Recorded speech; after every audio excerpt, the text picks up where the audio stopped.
Good morning, internet world. How's everybody doing today? It's Wednesday. Let me turn my fan up. It's a little warm in here. Hopefully, you guys can hear me okay, see me okay. Hey, Marnette.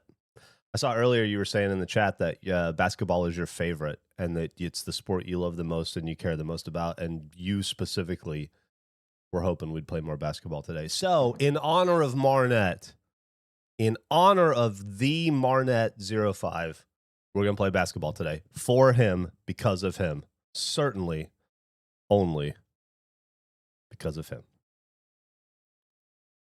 I was like, maybe we'll do a little bolt gun. You know, maybe a little TCG simulator. Who knows? Maybe we'll try something new. But no. I got to give it to my man Marnette. He insisted on basketball, his favorite sport specifically. What's up, Regulation BBs? It's hot in here. Hold on a second.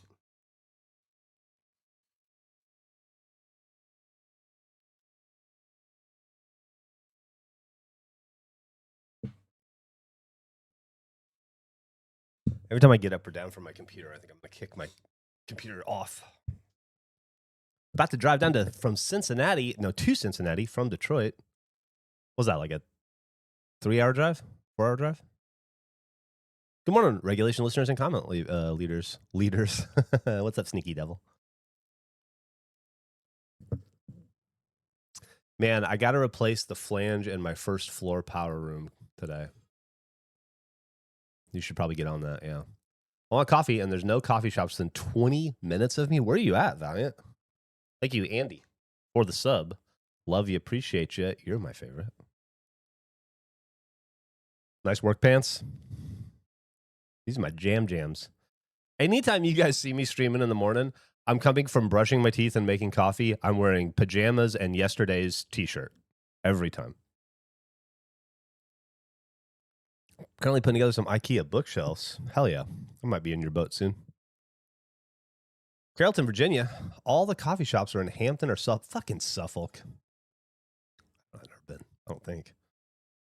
Rick without the K. Just Rick. I've been wondering if Fuck Face Off might be a basketball game. I don't think it is for season 3. We have a different idea. We'll get there eventually if we do the series long enough, but we have something else planned for season 3, tentatively. It could be, plans could change, but we've gone baseball, hockey. We'll do this thing, and then who knows after that.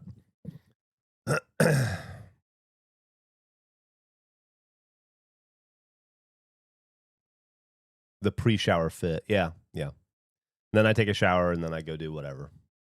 Cut the grass at the office yesterday. Dealt with some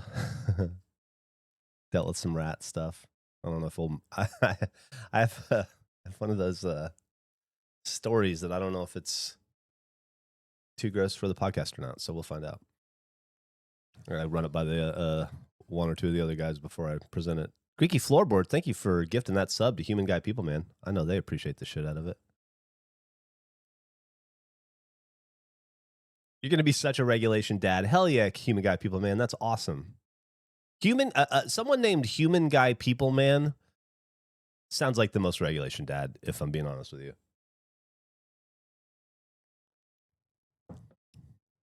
Fuck Face Off Season 3 in UFC 5, lol. Maybe. Human Guy People, father. Therapy update. I graduated from every 2 weeks to monthly because I'm doing great mentally lately. Congratulations. That's awesome. Season 3 is horse at a basketball court in the park Nick plays at. Confirmed.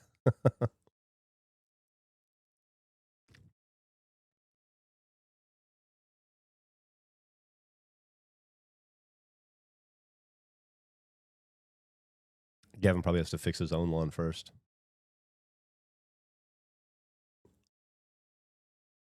Yesterday, I had a spoke snap off my bike while I was sitting still talking to my boss on the phone. Jesus. I used to have spoke problems with my previous bike, my previous e-bike. It would pop them constantly. And then when I upgraded to the new bike, which is not new anymore, I've had it for 5 years now.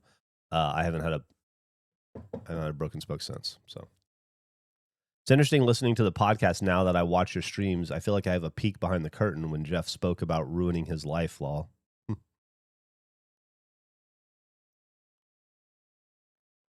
Good morning, morning crew. What's up, Nayari 3 Thotep?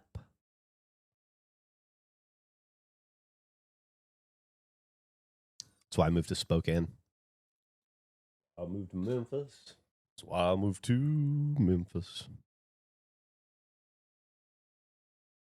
Or How I Moved to Memphis. Is that the name of the song? Yeah. All right. So today we are going to, in honor of Marnette, play more basketball because it's the only sport he cares about. We want to, do right by our mods. I missed the anniversary, but I am now 9 months and 5 days nicotine free. That's awesome, Gwendolyn. Congratulations. But you are going to be at a year before you know it, like in the blink of an eye, honestly. I bet each day is easier than the last at this point still. I got my first 99 in RuneScape this morning. Congratulations. Is that a level item, maybe? If you read, I got my first 99 in RuneScape this morning, and then immediately read Brief Relief saying, congrats, you got this. It feels really empowering towards video games. Can I show off the decks behind me? I could. They're just old ones that I had on my wall. Let's see. They're just Rooster or Geoff or Rooster Teeth related. Let me see.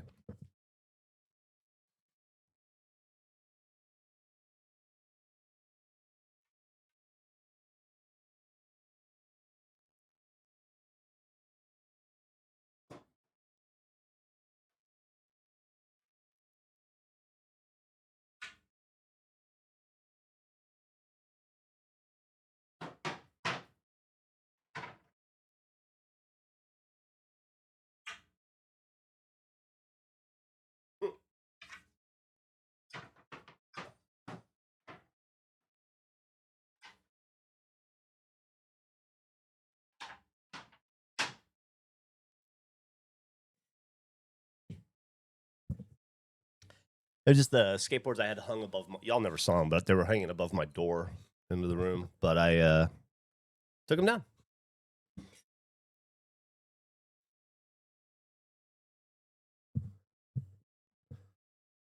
I love you too, Twerk at Work. Thank you so much for the kind words. I really appreciate it. Very nice of you to say.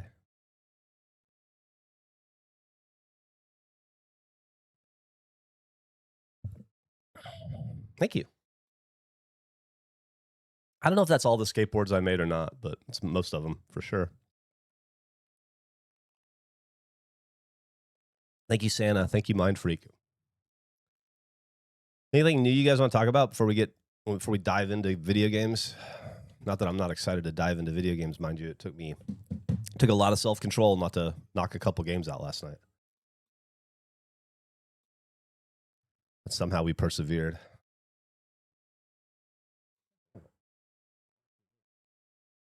Game 4 of the Stanley Cup. Game 4 of the Stanley Cup, I don't know why, I just didn't watch it. Emily and I went out to dinner last night. We had a little romantic date, a little celebration of our love, and it was actually awesome. It was absolutely awesome, and we had the nicest time. And then we just drove around a little bit, and then we I don't know, we talked a lot at home last night. I feel like we talked more than anything else. And then we watched Love Island. But yeah, I just completely blanked on the Stanley Cup last night. It was half over by the time I got home from dinner, and then it just wasn't in my head. I just completely forgot about it. Looks like a good game though. Happy to see it tied up. Yeah. Oh, that's awesome, Marnette. That's great. I got hair on my mouth.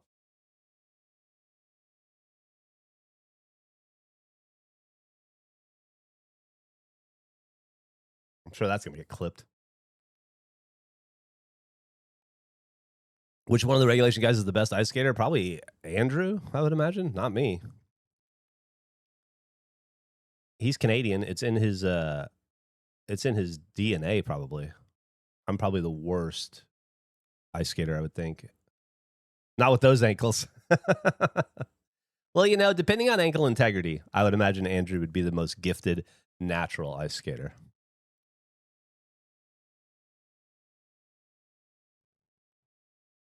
Impossible sports things, like moments when people break records or did seemingly impossible things. That's a cool idea, Rick Sheep. Absolutely. DNA? Ankles are super important to ice skating. It's true. Maybe the most important. Maybe Nick had some secret skill we don't know about. It's possible. It's possible. Yeah, it's not. I'm very very uncomfortable in ice. I can't wear. I can never. Yeah, not good for me. Just noticed how cleared out the office is getting that way. Pretty much done. All that's left is the heavy stuff. I can't imagine Eric being a dark horse for ice skating. I can't imagine him skating. I don't know. It's just like he can't even throw a frisbee, you know, and he won't do it. He's not the kind of guy who likes to do stuff he's not good at to get good at it.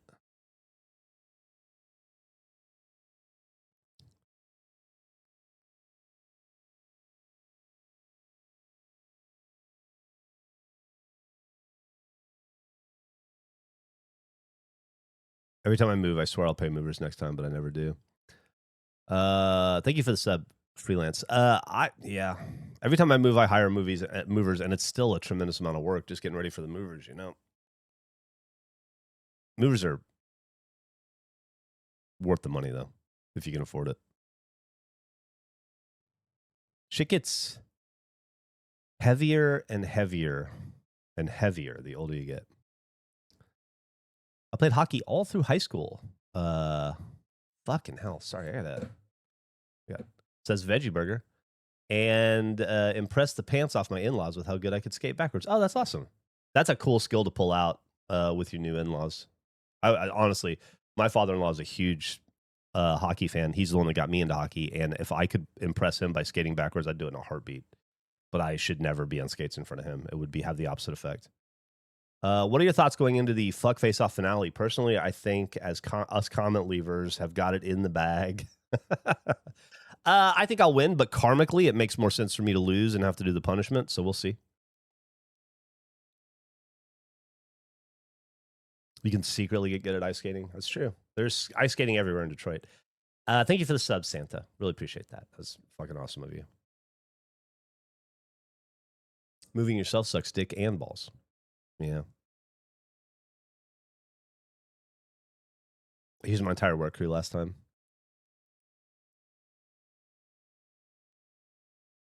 Oh man, I hadn't finished this week's Fuck Face Off yet. Uh-oh.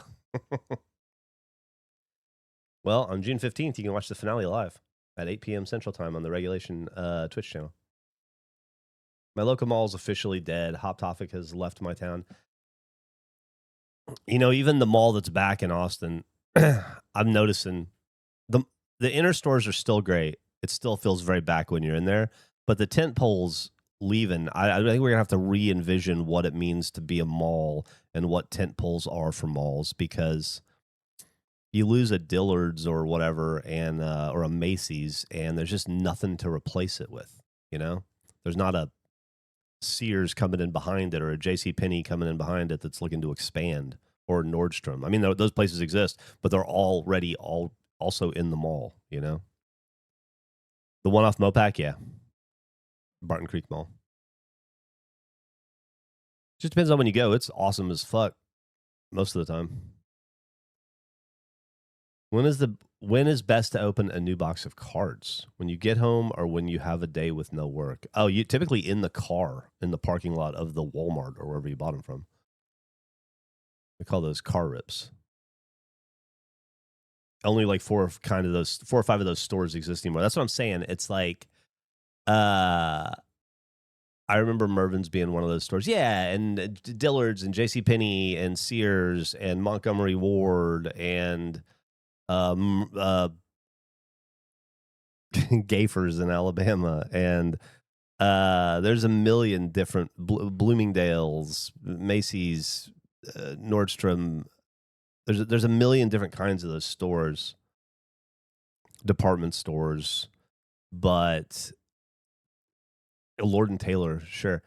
Uh, but those kinds of stores, department stores, are dying. The thing about malls, though, is most malls are built with 2 or 3 of those stores spaces anchoring the mall with smaller, lanes of smaller stores that lead to those hubs. And all the smaller stores are doing fine, and it's easier to replace a smaller store because there's a million other cottage industries, cottage businesses that can fill in. But when you lose a Dillard's, but Sears is gone and Montgomery Ward's is gone and Nordstrom's already in the other side of the, mall, and JCPenney's already in that side of the mall and Macy's is struggling. It's like what nothing goes there. And then they just block it off at the end of the mall with like a cool flat with a graphic about how cool the mall is and cool opportunities to shop. And then it just becomes a loop around, but you've got hidden away there 2 or 3 floors of a tremendous amount of footprint that could go to something. I just feel like we're going to have to think about how we revitalize or reuse those spaces going forward. I know a lot of malls have resorted to putting in apartments and condos and stuff, and that could be a use for those spaces. But you could also open it up, I think, and just create another little hub of mini stores in there. I don't know. I think about these things a lot. Mall near you turn its upper floor to office space. Yeah.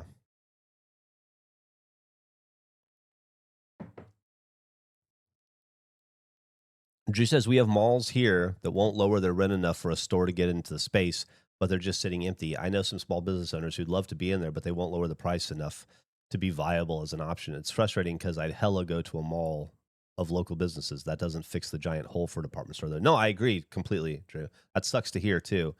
And you get caught in this loop where I don't know what it's like to be a landlord or a business owner in that way, but with property, but it's hard to look at the reality of a situation and say, well, I used to be able to charge $3,000 a month for this, and now I can only charge $2,200 a month for this. I'm losing $800 a month. But similarly, aren't you losing $3,000 a month by not renting it out right now anyway? I don't know. I don't understand how all that works. I think you just want businesses in your fucking stores. And I think you want businesses in the spaces being used, because when a place sits empty, and Mark the Frog knows this, when a place sits empty for too long, it falls apart. It falls into disrepair. Places need to be used. They need traffic. They need doors opening and closing. They need air circulating. When things sit, they get musty and they get full of bugs and animals and they sour. You don't want places to sour. Hometown mall was bought by Liberty University. Yeah. My mall got torn down, leaving only the Macy's. We have a mall like that in Austin called North Cross Mall that the mall kind of went away, but there was a ice skating rink in it, and that stuck around. And so now there's like a giant guitar center and a Walmart and an ice skating rink in a area that used to be an indoor mall.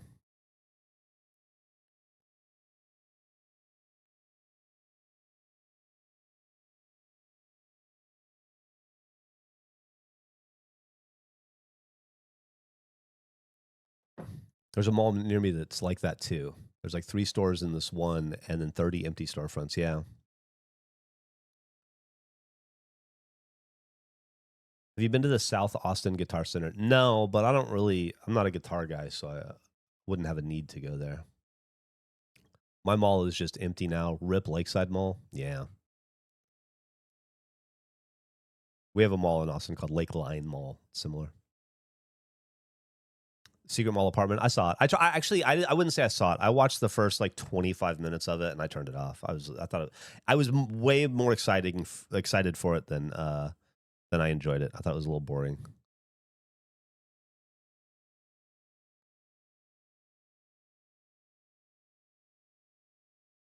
The mall that they shot Back to the Future in is getting turned into a data center. Wow. Back to the Future. What mall was what was the mall scene in Back to the Future? I don't remember. 6th Street's looking better. I find 6th Street to be pretty gross. I think it always has been. I just didn't notice it until I got sober. But yeah, I know that the city has tried has a significant investment in underway to family friendize 6th Street. I know they're trying to do that. I hope they're successful.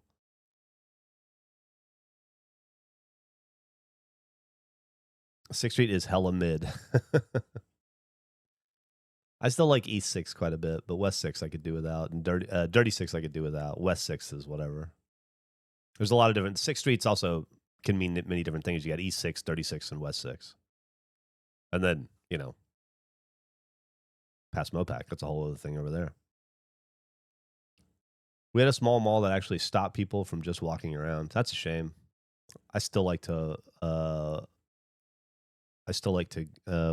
mall walk when it's raining. If I have time. I've been so busy lately. I haven't ridden my bike since last week. Maybe like last Thursday. I just cannot. Not even now. Maybe Wednesday.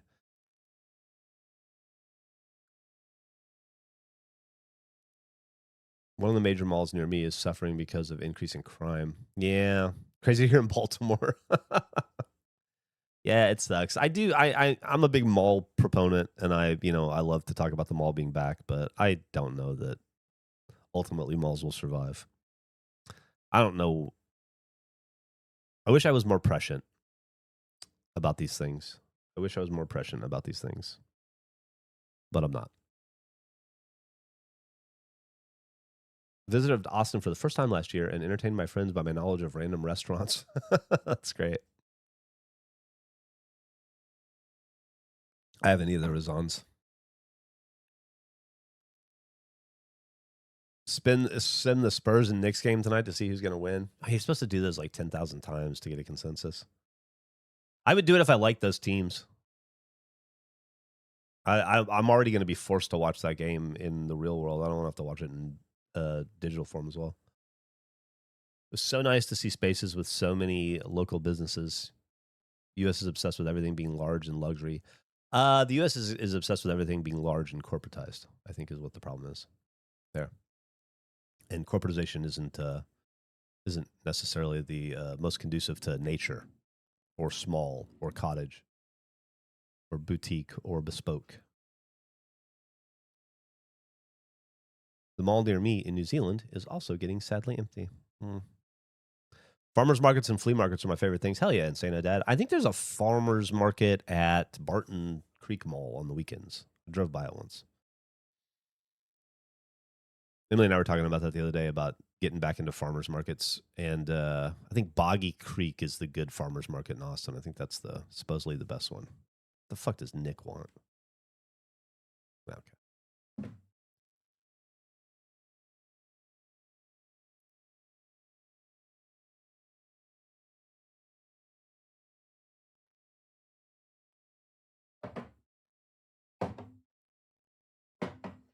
There we go. Pop 6 everywhere. What do you think of Halo Campaign Evolved? Well, I haven't played it yet. It looks cool.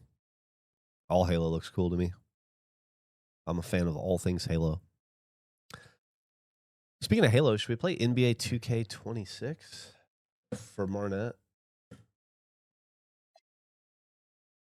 I got a tomato pie from the local farmer's market, and they're so good. No, calm down, Marnet. We'll get there. Was it My NBA? Is that where we were? My NBA? Yeah, here we go.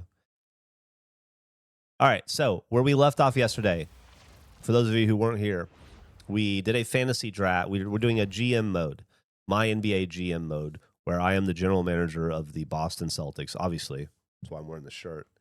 Today is Halloween, October 31st. And we're going, no, that was it's still Halloween, October 31st, and we are celebrating our 39-point victory over whoever the fuck we played. And now we're getting ready for tomorrow, where we play the Rockets for the first time this season. Don't even know who's on that team. We did a fantasy draft, so the Celtics' best players are Tyrese Halliburton, the dynamic duo of Tyrese Halliburton and OG Anunoby, which hurts me at a cellular level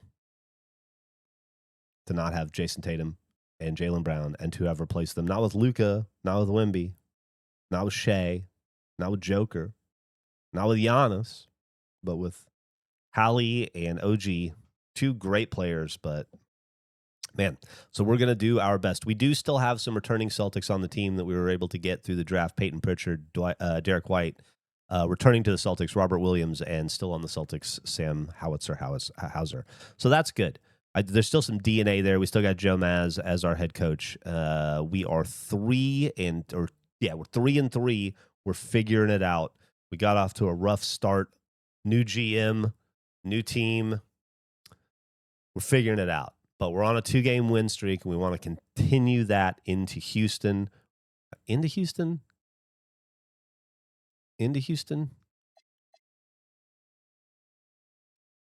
Boston, against Houston. Let's see how we do. Find out who's on the Houston Rockets. My only problem with farmers markets is that some of the vendors are either crunchy or crunchy light, and pricing is rough, but it's because people are making homemade stuff, and I'd rather give extra money to locals. They're just trying to fucking make a little extra money on the weekend. But I hear you. Farmers markets are fucking expensive. Like the opposite of the way they were when I started going to farmers markets in the 90s and early 2000s. You have Tatum and White on my team in 2017. That's nice. New team, who dis? Yeah. I also feel like Amazon Temu shit has invaded the farmers market. I buy all my produce from Amazon. Actually, you could do that, couldn't you? I meant to say Temu. I thought that would have been funnier. I don't buy my produce from Amazon. Okay, here we go.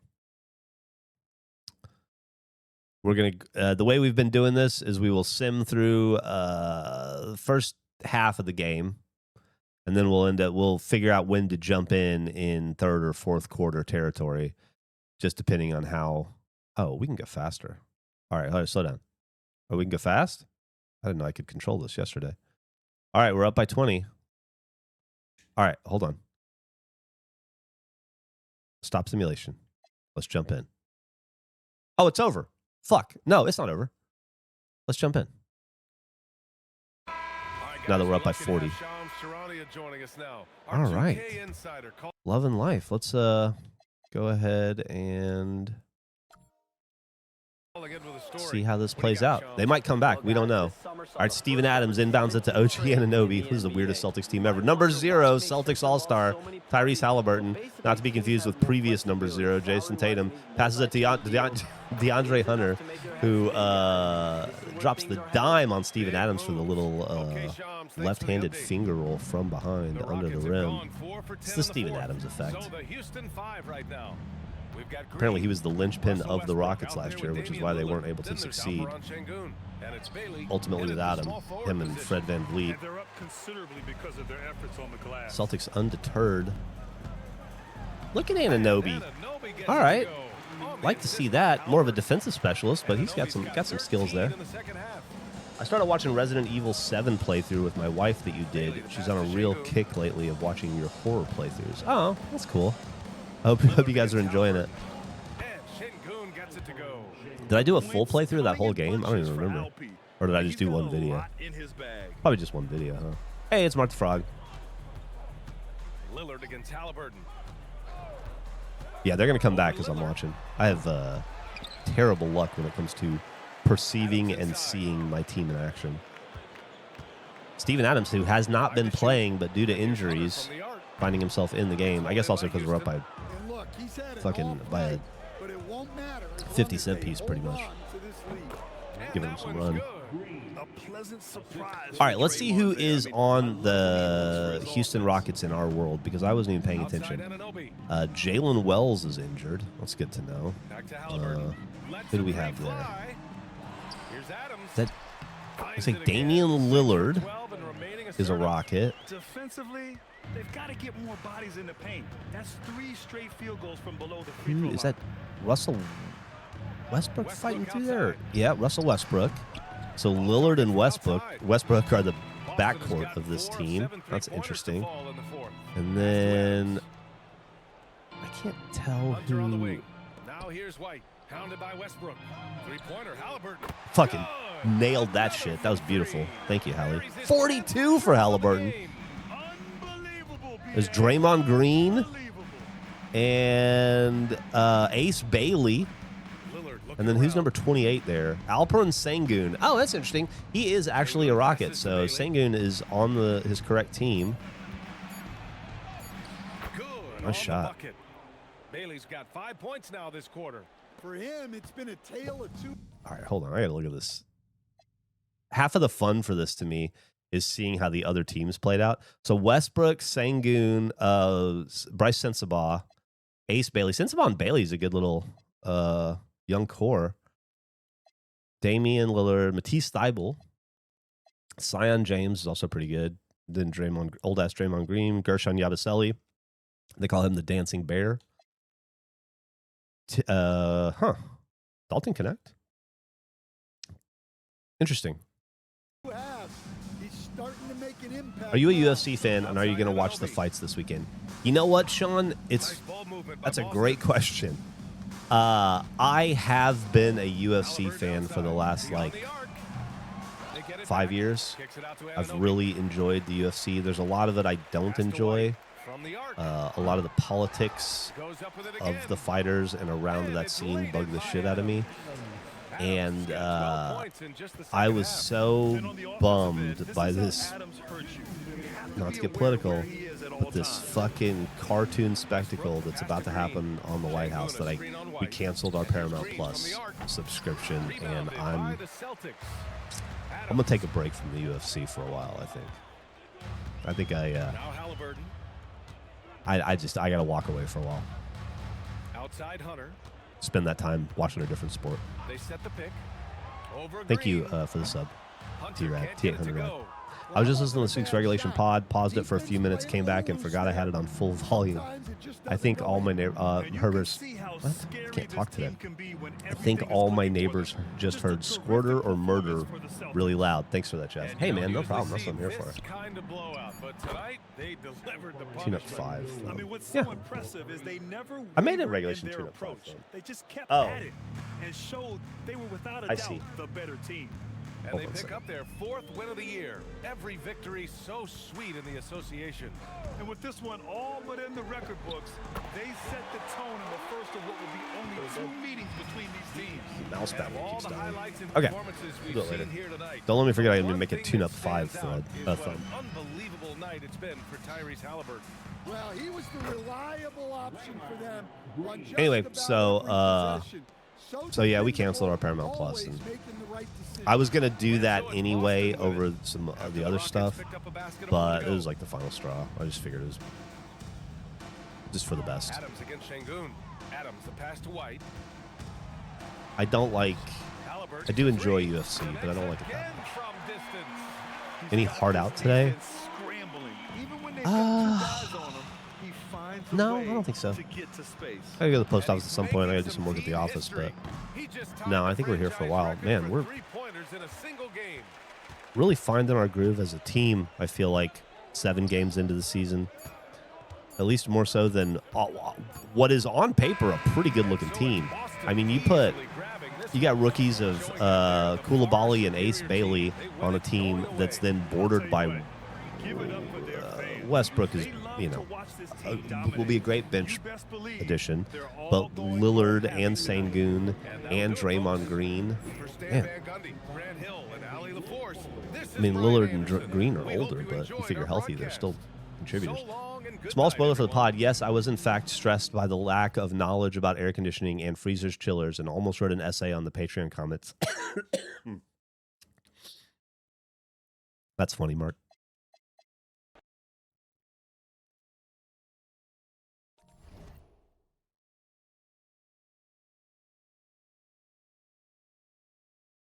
What a slow sneeze there. Only Draymond can play defense on that squad. And Sengun's all right. But you're right about Lillard and Westbrook. Matisse Thybulle only plays defense. He was on that team. What was the guy that compared our current situation to Star Wars in his response? Was that the guy? Been a faithful Paramount Plus customer since Star Trek came back, but I can't give them money anymore. I think I don't want to say buddy, but person I have met several times voice acting for this game. Educate the plebs. I want Mark's essay. Norstack with the sub, thank you. I'd say bless you, but I just don't want to do that. It's totally fair. Man, we fucking stomped those dudes. We'll do practice. And we'll play the Utah Jazz. Let's see how the standings are. Celtics climbing the standings. Let's see. Seasons. Oh, look at the league. We can look at the league leaders real quick. Getting a lot harder to talk as I've aged. Wemby with averaging 36.3 points per game and 13.7 rebounds per game. That'll be insane if he keeps that up. 32 points for Ant-Man. And then here we are, third, Halliburton, averaging 31. Guy, you love to see it. Jaylen Brown doing pretty well, too, for other people. Okay. In that case, let's look at our record.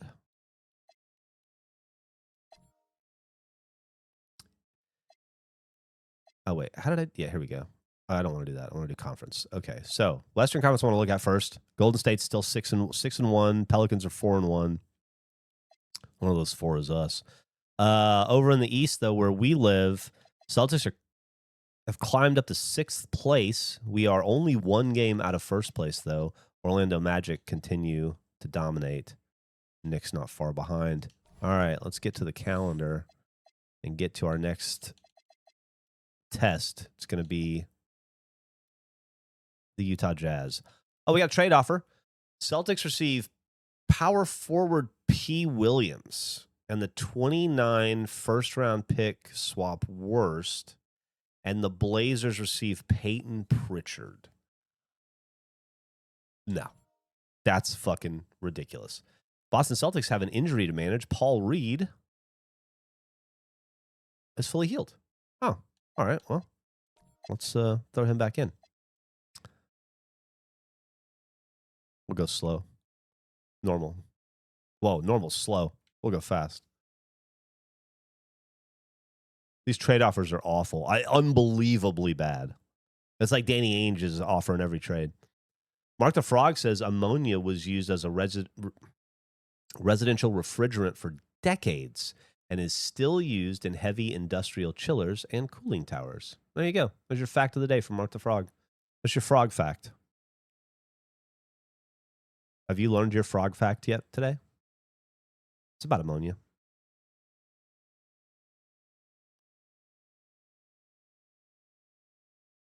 Sports, what the fuck? Blame Marnette, he insisted. As a butcher for 18 years, that explains the coolant alarms. There you go.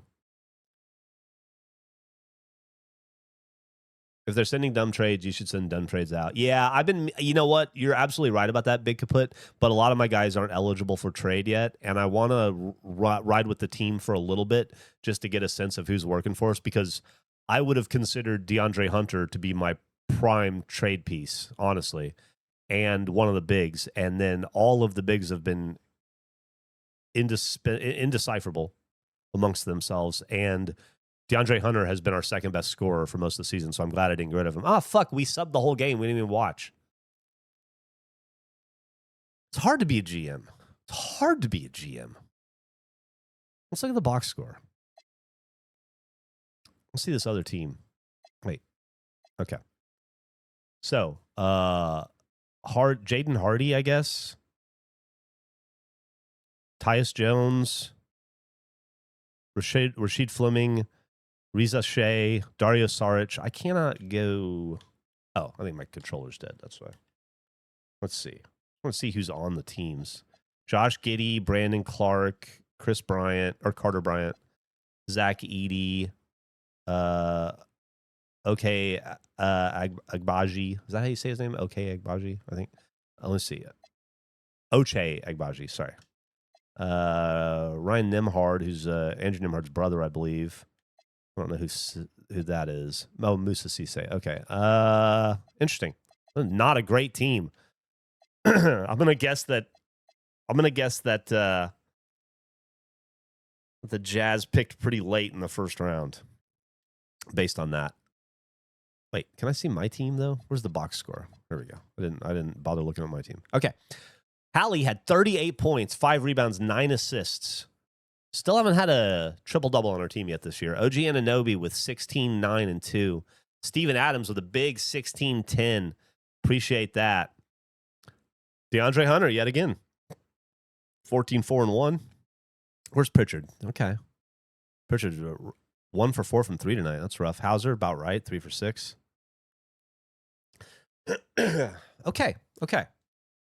Starting to get a sense of this team. Let's let them go ahead and sim through our training and improvement. We'll get to the Washington Wizards, who we haven't faced yet this year.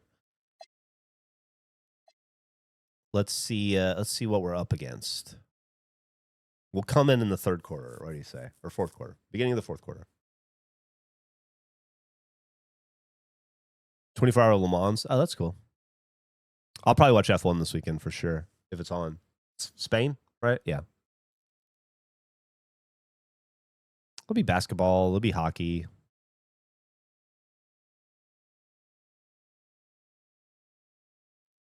Got to get out of here. Got to start my day. Keep up the good GM work, Geoff. Love you all. See you later, Insane No Dad. Have a good one. We're coming in the third quarter. That's right. All right. As soon as we get to the fourth quarter, I'm hopping in. We got a close game here, so still plenty of time for my viewership to tank it.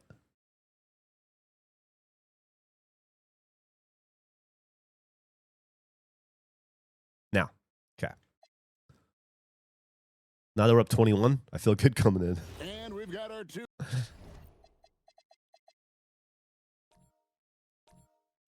UK insider Shams Charania on the line.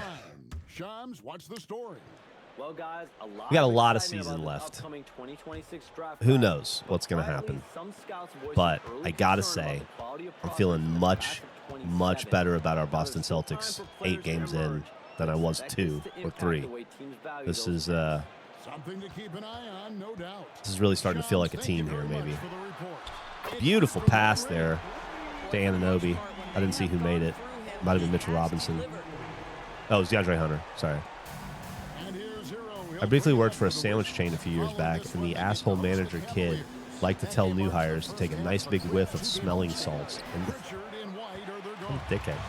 We used to fuck with those in the Army. One of my friends was a medic. They had some. We used to always prank each other with them. Nice shot by D. White. If he finds his fucking 3 this season, we're going to be set. If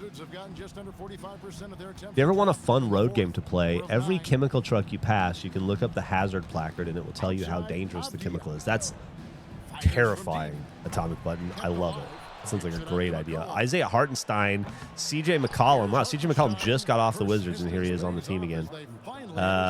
Who else they got there? This is what Isaiah Hartenstein does, right? That's McCollum. That's Hartenstein. There looks like Corey Kispert there in the back, maybe. Is that who that is? Garden Anunoby. Oh, Denny Avdija. That's right. So he's back on Washington after he got free. Looks like Tyler Hero. Is that right? We've played these dickheads before, haven't we? I feel like we have. I don't remember playing Hartenstein. Who else do they have there? I can't tell who number 18 is. Man, Tyler Hero has got to be one of my least favorite players in the NBA. Paul George. And Pritchard pulls it down. Pritchard's got 4 rebounds now tonight. Down low. Oh, that was beautiful. You got to dunk that, Mitchell. Good news. Just got news that they are cutting the power to my part of the plant today, so I have a fun 10 hours to watch people clean. Hell yeah. That sounds awesome.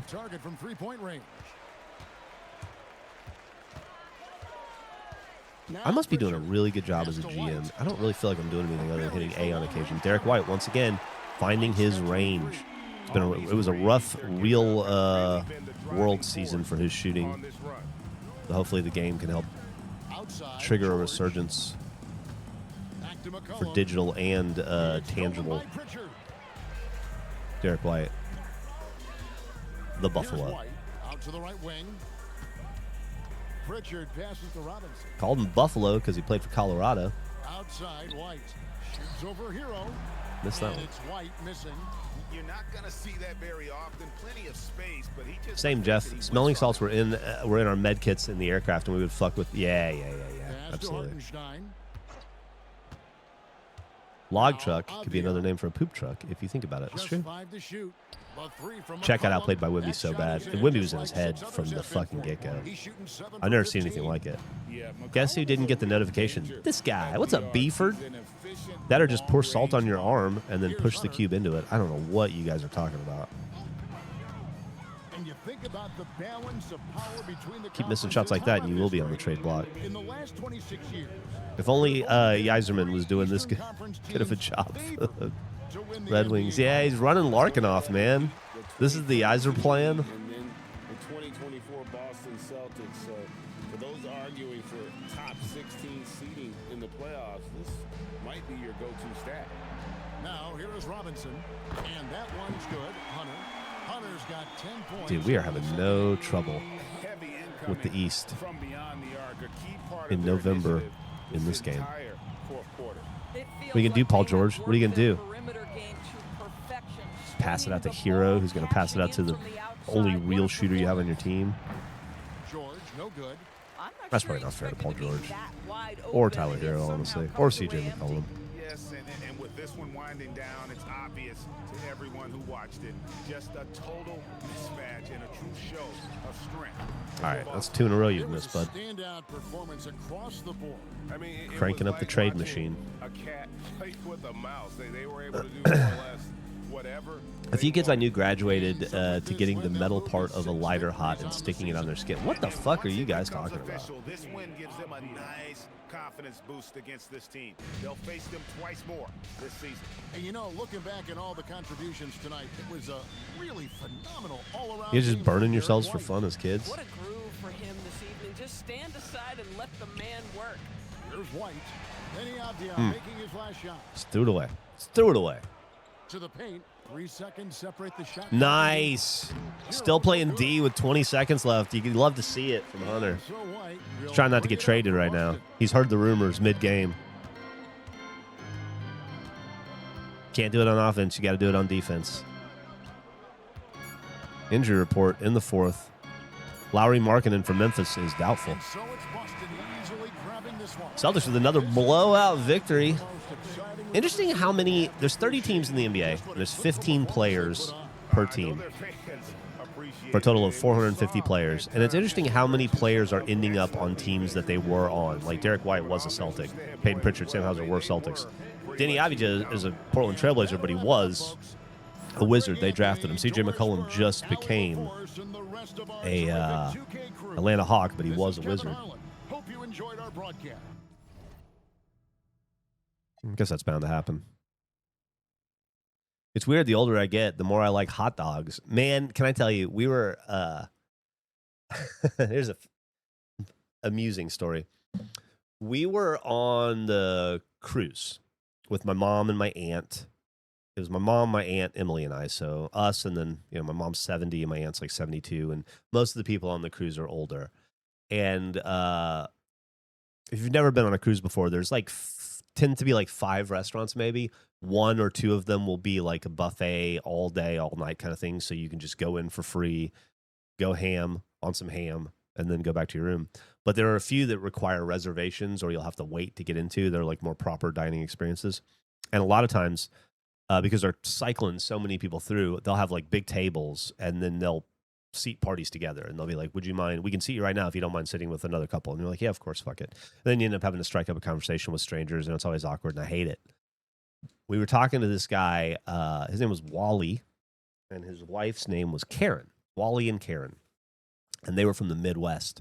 And they were pleasant enough. And you're doing the same talk you do. Like, oh, do you guys take a lot of cruises? Oh, where have you been? Oh, how was that cruise line? Oh, yeah, we tried this cruise line. Oh, it was fine. Oh, yeah, a little expensive. Yeah, a lot of hidden costs. Yeah, it's okay. Oh, we're thinking about trying that one next year. Let us know how it is. Real boring, mediocre talk. And then I don't know why, but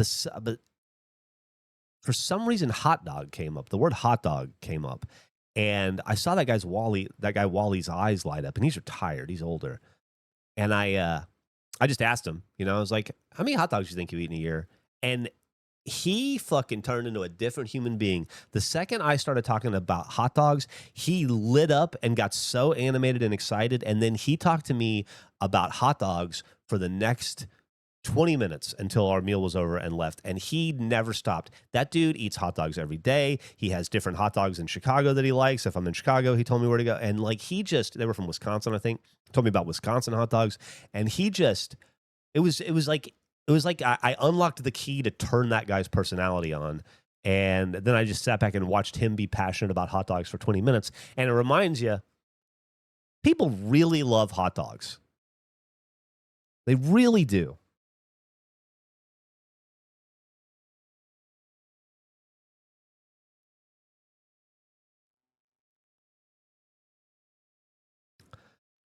I do and don't like interactions with strangers. It depends on what mood I'm in. It requires a certain amount of energy to make it fun or funny to me. And sometimes you just want to eat food and look out a window and have, pleasant conversation with your wife and mom. You don't feel like the energy of, navigating a new situation. I've been talking to everybody about hot dogs, says Caesar. Food in general is a universal binder. Yeah, it's just like, for that dude, it was hot dogs, specifically hot dogs. I saw a video about people making hot dogs into burnt ends. Oh, my Lord.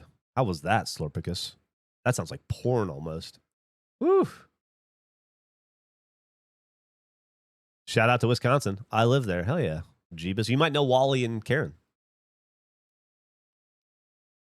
I had a delicious hot dog from Costco this weekend, says Loin Sniffer.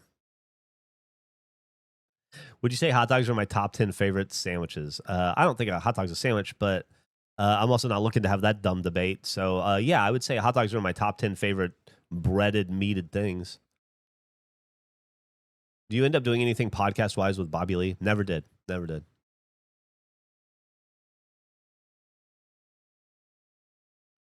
I can only eat Nathan's hot dogs. Huh, that's interesting. One of my favorite defensive NBA players will always be Kenyon Martin. Got a soft spot for him after watching my first in-person NBA game in 2003. That's awesome. That's cool. It's funny how you can, like, a player can imprint on you in those moments, and then you're just like, well, I guess I like that guy from here on out. Just condemned this poor little carrier RTU. Gave a good 20-plus year run, but a compressor pulling 57-plus amps is a handful of nails for this coffin. Oh, you hate to see it go, but 20 years, that's a hell of a run. That is a hell of a run. I always loved Zach Randolph. I fucking hated Zach Randolph. Zebo. That's why I named, give you a little history. Back in the old days, we did a pretty popular Achievement Hunter Let's Play in Bigfoot. I think we maybe did 2 or 3 of them, and we role played in it. And I played a character named Zebo. And in my head, I wanted to be somebody unlikable, so I picked Zach Randolph to, and that's why I chose Zebo, because that was his nickname. I hated the Grindhouse back in the Zebo days.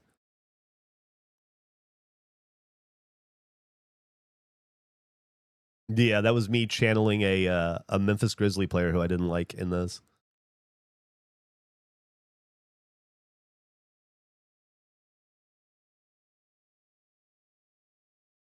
My brother could only eat Hebrew National, otherwise he'd get migraines.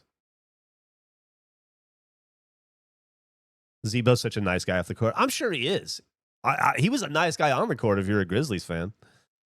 I just had to play. I had to play against him. I just had to watch my teams play against him. He used to beat the shit out of us. We ever play in the park or rec in 2K? I don't know.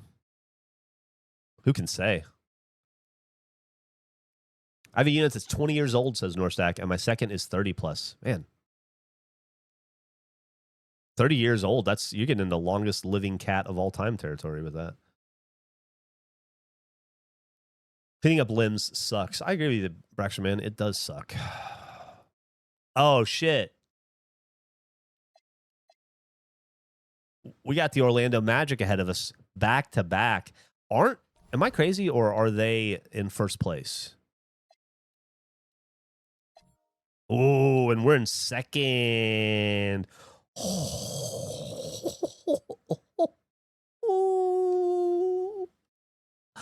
Have we played him yet this year? We have not played him yet. This is our first time. Number 1 versus number 2. Here we go. Gonna simulate the game, see how things go. Playing in enemy territory in downtown Orlando, I believe. Actually, I don't know where the stadium is. I've never seen a Magic game in Orlando. Down on I Drive, probably next to Vito's Chop House, and that upside down building that I think is just a restaurant. Wonder World. Celtics having no trouble in the first half. We're gonna pop in. Are we doing on time? 9 o'clock. We're gonna pop in here. The start of the 4th. With the Celtics up 7. Scary. Scary. Scary. Let's see how this 4th quarter plays out. Your 6-3 Boston Celtics going into Orlando to take on the 6-2 first place Orlando Magic, headed up by R.J. Barrett, it looks like, and Jalen Johnson maybe with the dunk. Halliburton's open, passes it to Pritchard. Hey, as far as we've come with video games, and we've come very far, there are still some moments in the game where you're like, that was not a natural pass. Just over a minute played. Halliburton, the pass to Oh, Steven Adams with the behind the... Oh, fuck yeah. That's what you want to see right there. I am so glad Steven Adams is healthy and playing for us. I'm glad he found his way into the rotation. It was because of injuries, but man, he has been clutch for us since we got him. All right, who else do we have on this fucking team? I can't tell. Jared McCain, fresh off his stint as an Oklahoma City Thunder, previously drafted by the Philadelphia 76ers. Hallie for money from the corner office. You know, it's 9 inches closer to the rim from the corner office. I believe it's 8, 9, something like that. We're about 2 minutes into the 4th here. McCain tried to answer back. Are there any... That three is off the mark. That was a hell of an outlet pass. Into triple coverage, unfortunately. Pritchard against McCain. Stripped away. Murray Boyles. Pass to Barrett. R.J. Barrett trying to cook. I don't even know who R.J. Barrett... And that one is stuffed right Didn't need through. that. Big effort, Didn't need that. big reward for Barrett. I don't even know who R.J. Barrett plays for in the Boston NBA leading right by now. 8. Left side Pritchard. Inside. Woo! Go up, goddammit. There you go. There you go. There you go. Lead back to 10. This is our death lineup, apparently. That's a great possession. Put your best players in a position to succeed. Now here's Johnson. Here's Barrett. And Pritchard pulls it down. He met the wall that is scrawny Tyrese Halliburton under the rim. Decided not to challenge. Instead, To took the the... inside. Here's Adams. And Boston again with the bucket. All right, on the line, we've got our insider, Shams Charania. I have We no for idea Shams. what that was, but I will be right back. My wife just made a noise. I have to go hear what it was. I'll try to do it during this timeout. Further carve up the revenues from this new national broadcasting deal, so the timeline may take longer than some fans had hoped. They'll get there. All right, Shams. Thank you very much for that report. And we've got a timeout from Jamal Mosley. Coach clearly has something he wants to say to his team right now.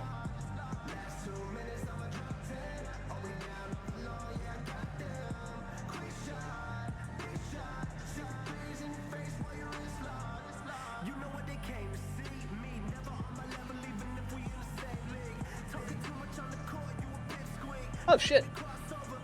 I didn't miss the timeout. That's awesome. Fantastic.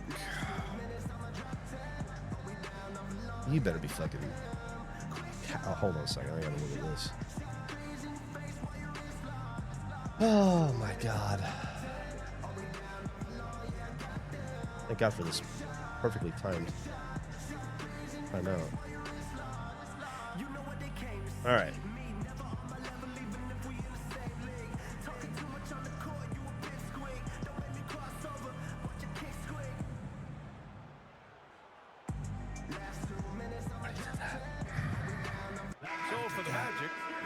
He's checked in for Williams. Shireman comes in for Barrett. Just do it again. Torre comes in Apologize. for McCain. Boston also changing it up. Mitchell Robinson, he's checked in for Adams. Robert Williams comes in for Hunter. And it's White in for Anunoby. And let's send it over to Allie LaForce. Hi, guys. Well, Jamal Sorry, I got Mosley some was documents just to reviewing the plan with his team. Coach wanted his guys to sign ignore the here real scoreboard. He fast. said, don't even look at the numbers. Just take The best way to know if there's an possession by alligator in a pond is possession. to test the Make water. every chance If it's count. wet, there's a gator We'll see somewhere. where we stand at the end of this game. There you go. Back to you guys. And Allie, thanks. Torre can't hit. And right now, All right. they're +8 in the rebounding category. That's helping them run away with this. This is gonna. Pass to Halliburton from downtown. This is gonna put us 7-3 Murray Boyles has got and rebound them number 7 tonight. 6-3. So we'll be in first place after this game, and then we'll play them again. There you go, Mitchell. Shut him down. I don't know who that is. Nope. That was not shutting him down. Home with authority. Nobody came over to help. Oh, Colin Murray Boyles. Okay. And here's Pritchard. Who's number 55 there? There's the triple. That's good. And now he's 5 for 11 in this one. Gotta fight harder to get over those screens. Yeah, as soon as these guys feel Traore. they're just disappearing like they're not even This is there. a first You place gotta team, show huh? some fire and keep defending. Here's Traore. Down low. Nice pass, Here's though. Johnson. Nice Williams block with the block. by Robert Williams III, Halliburton up top. nicknamed Time Lord. Oh, there's the Oh, with the behind the back alley-oop dunk. Hell, you love to see it. You love to see it. I hear that Time Lord pass to Murray Boyles. might be a target of the Bulls in the offseason. He can't get it to We're go. looking- Good work defensively He's by been healthy Robinson. for a little bit, and he's been playing well. Here's I hear that they might have some interest in him. Another There you go, one Hallie. falls for There might Boston. be a long two, And he though. has taken over this game. Halliburton looks like he's on cruise control at this point. Here's Johnson. I gotta go pick up meds, and there's nothing I want to do less. And he's doing everything he can. Need a name for this team that's to not lift them out Celtics, of so I this can hole. cheer. But I'm not sure his hot shooting can do it alone. I think we'll probably just stick with Celtics. Outside Pritchard. Cook. The kick out to White. Releases. Rebounded by Traore. Now I understand that shot didn't go down, but they Still got will 6 take minutes to that go. look This game ain't over. every trip down the floor. Look at Johnson just walking around with that moving pick. What are you doing, man? Pass to Johnson. Launches a three. Rebounded by the Celtics. Robinson's got 7 rebounds in the game. Go Here's straight. Halliburton. Hey. Wow, It's that's hauled in by the Magic. a little loose on the Cinderman. Here's Murray Boyles.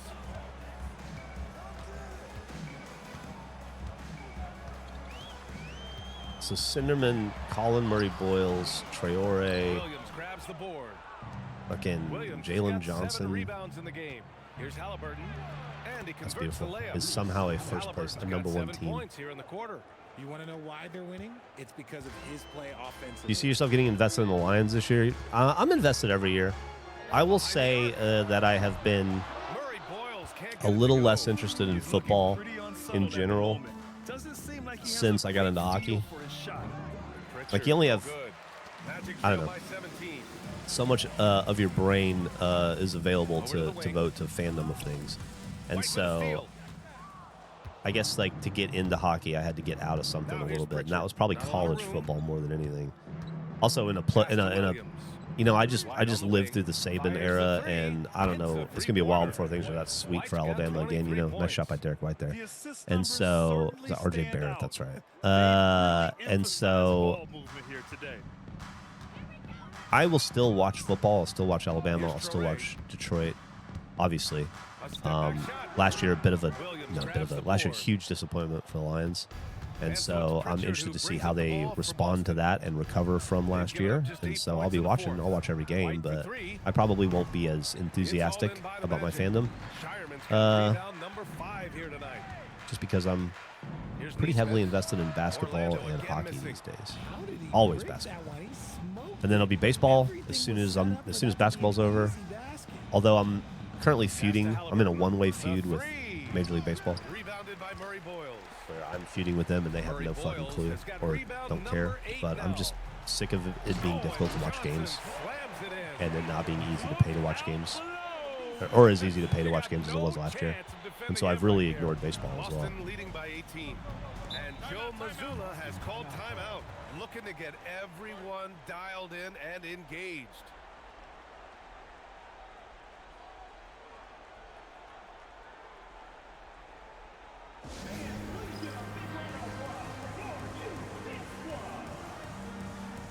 Thirty stream watch streak there for its cause. All right, minute left. Oh, that's our timeout. Oh, we can fucking skip this. We don't need Time for our presentation of the player of the game. Steven Adams with the inbound pass. Yeah, and this game really has his fingerprints all over it. He's been dominating Nice and pass. making it look effortless. It's always fun to watch someone just flat out take over like he's done here today. Boy, it's not hard to be blown away by his. I'm happy to see Jared McCain doing well in the NBA. He was drafted by the Philadelphia 76ers, I guess, last year, and was, for the first third of the season, was looking like the rookie of the year. And then he got hurt, and then he was out for, maybe been 2 years ago, and he was hurt, and then they really couldn't just find a way to fit him back into the rotation, and then they got VJ Edgecombe. And between Tyrese Maxey and VJ Edgecombe, I guess they just didn't have any room for Jared McCain, so they let him go to Oklahoma City for next to nothing. And he was, obviously, ultimately, it didn't push them over the edge this year, but he was a huge addition for them, and they got him for a couple second-round picks, I think. And it was a kid who, before he got hurt, was looking like Rookie of the Year. So I'm happy to see him doing well now. He definitely landed in a better position. Pritchard playing OKC. Yes, Peyton Pritchard doing it at the NBA level, but he was a beast in the college ranks too, Richard. All-time leader in games played, minutes, and assists in his. When I go to the MLB TV app to sign up for a season pass, I cannot select the the Detroit Tigers. There's only 11 teams that you can pick to get all the games from. So you then have to buy an MLB subscription through ESPN, which I'm pretty sure is behind a different ESPN subscription. And I'm currently not a big fan of ESPN right now either, and so I don't want to give my money to ESPN. Last year was awesome. The last 4 years have been awesome. I have Amazon. I sign up for MLB TV through Amazon. It auto charges my credit card once a year. I go to Amazon. I have access to every fucking baseball game. That's gone now. And I had just canceled all of my ESPN accounts when I found out the only way to watch the Tigers consistently is through the ESPN app, through an MLB subscription behind that, and I'm not fucking doing it. Now Halliburton. Outside Hunter. The Dodgers just had to fuck that up. Yeah, they did. From about 16, Williams rips down the board. Magic trail by 15. I'm telling you, they're not. If you go look at the list of teams that you can sign up for on MLB TV, Tigers are not one of them. Let's loose for three. I signed up for an MLB TV account. I paid like $50 a month for it or something. And then they were like, no. I had to go through the process of canceling it. Boston's gone 3 of 7 from the perimeter during the fourth. Detroit Sportsnet has Tigers, yeah, but if you're not in Detroit, you can't watch Detroit Sportsnet, even if you pay for it. It's in market. Outside Ananobi. Also, think about what you're saying. Screen on McCain. The putback. This isn't how it should work. We shouldn't. There shouldn't be 3 or 4 potential apps to try to watch your shit from. It should just be able to get it from Major League Baseball. Yes, sir.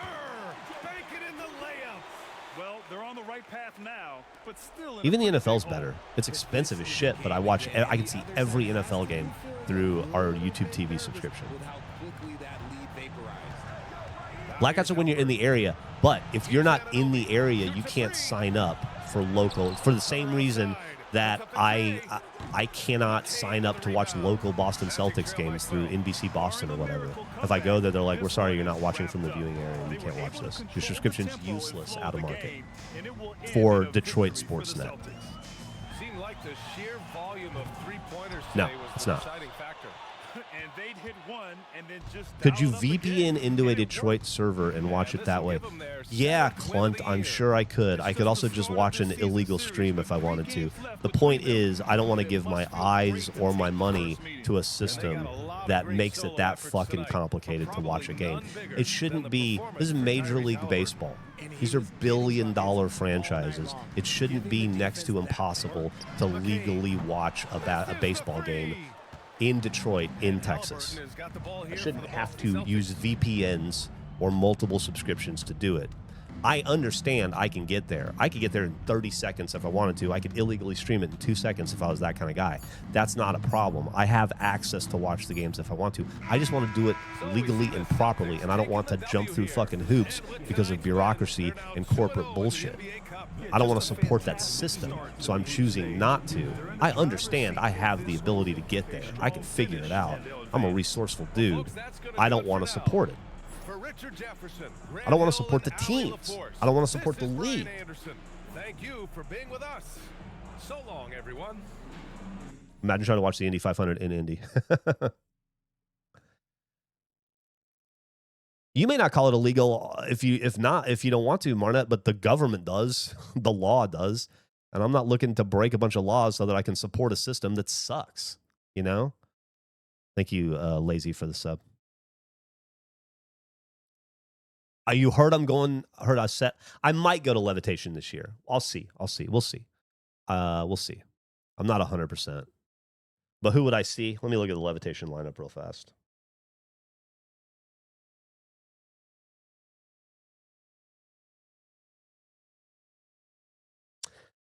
Okay, I think there's still a couple of bands that haven't.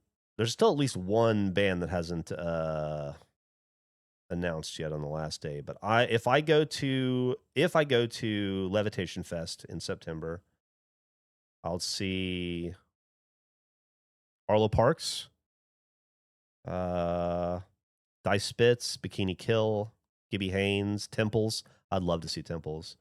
Angine de Poitrine. I'd like to see them just because they're apparently the thing. Man or Astro Man. I haven't seen Man or Astro Man in about 20 years. That's about it. That's about it who I'd be super excited for. Anyway, that's my whole point of this whole thing in my feud with baseball and not supporting baseball as a sport this year is because I'm forced into a system where I either have to jump through hoops to watch them legally or break the law to do it easily. And I think both options are non-starters for me. That's all. I don't like baseball enough to compromise my morality or to go through red tape that I don't need to go through to watch it. I'll just watch other sports. I'll watch hockey. It's very easy to watch hockey in 2026. Professional Women's Hockey League is cool. I like it. I like the WNBA a lot. When NBA is over, I'll probably go heavy into WNBA as well.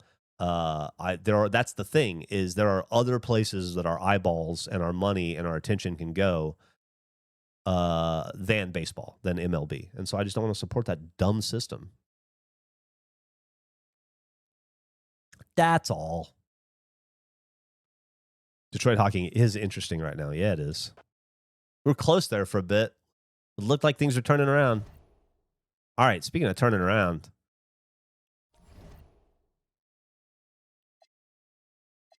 We are now first place. 1-6 in a row.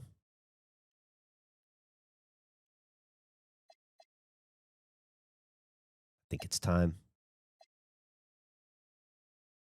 Oh, I thought we would have played the second game at home, but I guess not. I guess we're staying on our road trip. We'll pop back in the fourth. They're going to be looking for revenge. Will they find it? I love you. Bye. Have a great day. You have an even better day than that.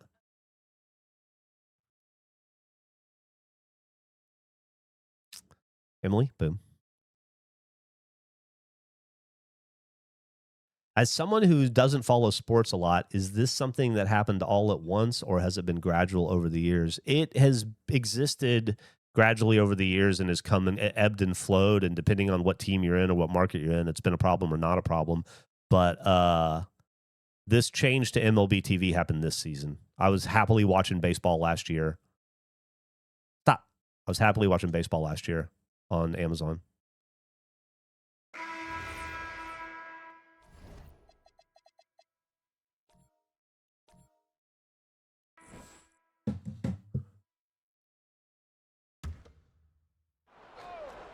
Yeah, F1 on Apple TV's been great so far. No issues with that. Richard finds Anunoby.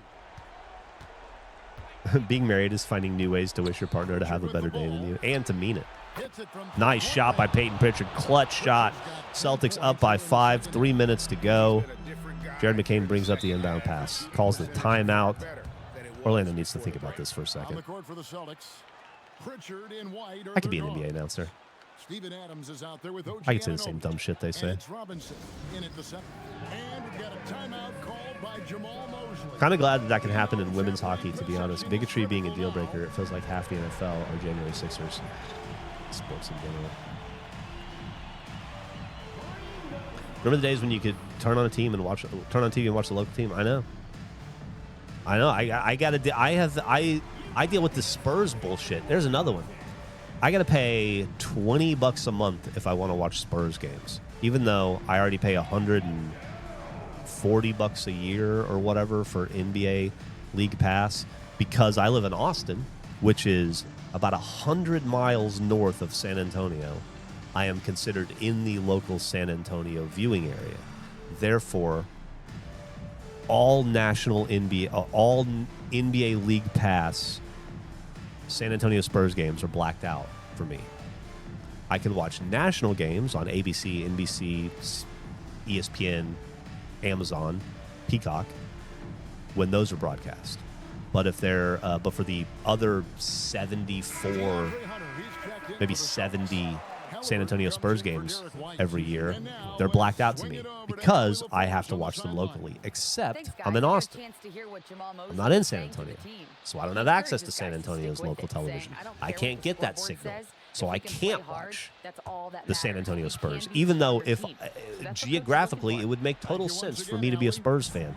They're less than 2 hours away from me. They're the closest NBA team by about an hour, and I should be able to support them locally, I would think. But instead, because I live just outside of San Antonio, I'm extra punished, where you got to pay an extra $25 or $20 a month to watch them if you want to. It's fucking, that's fucking stupid. Luckily, I don't like the San Antonio Spurs, and I'm never going to like the San Antonio Spurs, so it's not an issue. But if it was, I'd be pretty fucking annoyed. A 2-point game, I mean, this is not good. And then we got Mark over here currently knocking out about a 125 amp 3-phase sub panel, just trying to identify label breakers. It's good. Good board. Oh, come on, boys. We don't have to go. I gotta lock in. We got ourselves a game here. Steven Adams is really, we are riding Steven Adams in the fourth. I like to see it, man. That sucks. I don't know what we did, what the defensive breakdown there was. Okay.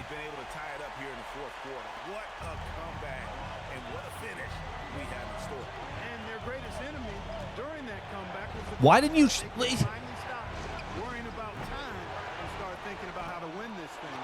it.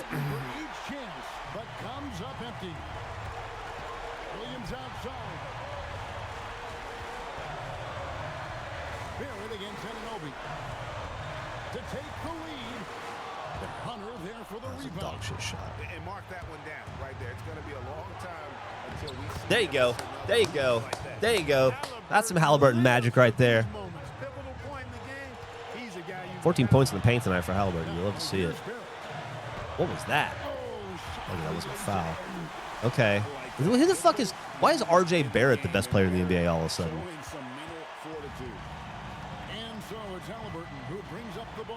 That guy wasn't good enough on the not good enough Knicks. All right. There you go. There you go. Clutch 3. You guys need to take a timeout and think about that for a second. Cool, calm, collected, and biggest moment of the game? Yes. And Jamal Mosley has called timeout. Dark Wolf says if you like construction work, then watch the WNBA for all the bricklaying. Couldn't disagree with you more. I think the WNBA is easily as exciting as the NBA right now. Tremendous competition in the WNBA. It is fierce, too. So weird hearing them say my surname over and over again. Is your name Celtic? He's a number 2 or 3 team player. RJ Barrett's a third best option on a team at best. Third option on a team at best. What was the deal that got Halliburton to the Celtics? We drafted him 17th in the draft, I think, or 15th in the draft.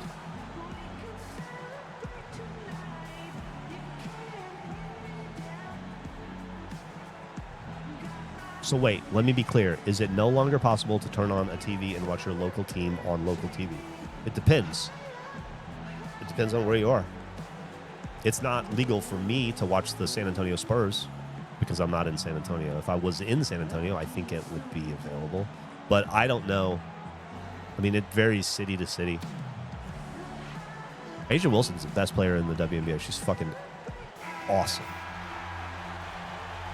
Brianna Stewart is awesome. Caitlin Clark is awesome. Sophie Cunningham is awesome. Dejanay Carrington is awesome. There's a million. Jean-Paul Jones is awesome. There's so many talented players in the NBA. Sabrina Ionescu.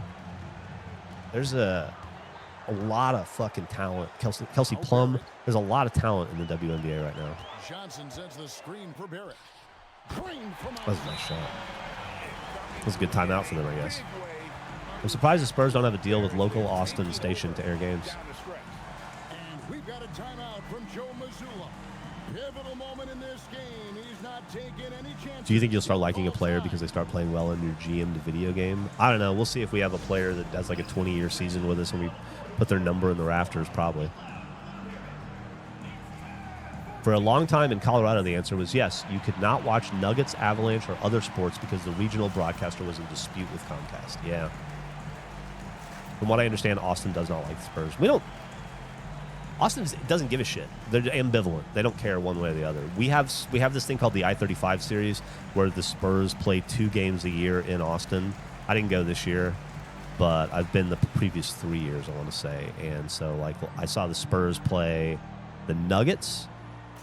Wemby's first year, I saw the Spurs play the Timberwolves. And then I think this year it was the Suns or the Kings, and I just didn't have any interest in seeing either of those games. But, so there is that. They do come up and play games in Austin to try to improve fandom between the two cities. But I wouldn't say we don't like them. We'll just say we don't register them.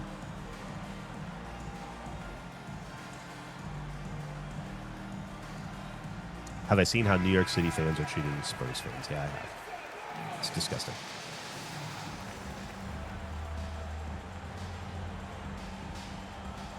But I don't think that's unique to New York. I think Philly fans do that. I think Boston fans do that. I have family that live in Austin, and they say that Austin would never support the Spurs like they do in San Antonio. Well, I mean, probably not. It's not an Austin team. Why would we support San Antonio? We also don't support Dallas or Houston, Shitty people are everywhere, yeah. And there are more shitty people in areas that are concentrated with more people, So you get a big city like Chicago or New York or Boston. Boston. You end up with, a lot of fans. What do you think we're going to see here? Drew's been a supercar fan their entire life. Dabbed in and out of F1. Used to be super into rallycross, watch all kinds of races. I had no idea. That's cool. Drew's the resident racing expert. It's good to know. Celtics call the timeout down by... I should pay attention to this fucking game. Let's get through this timeout. Okay. We're down by 2. 25 seconds left. I don't know who's got the ball. Neither of us are in the bonus. That's good. Well, I guess it'd be better if they were in the bonus, but Celtics with the inbound. We do not need to take a 3-pointer. Please. Let's tie it up. There you go. There you go. Now we play defense. We call a timeout. We play defense. Oh, Magic called a timeout. Now we play defense. We don't go for a desperation 3 to try to get ahead and then lose the board and then go down by 4 because they're smarter than us. Thank you. All right, let's lock in.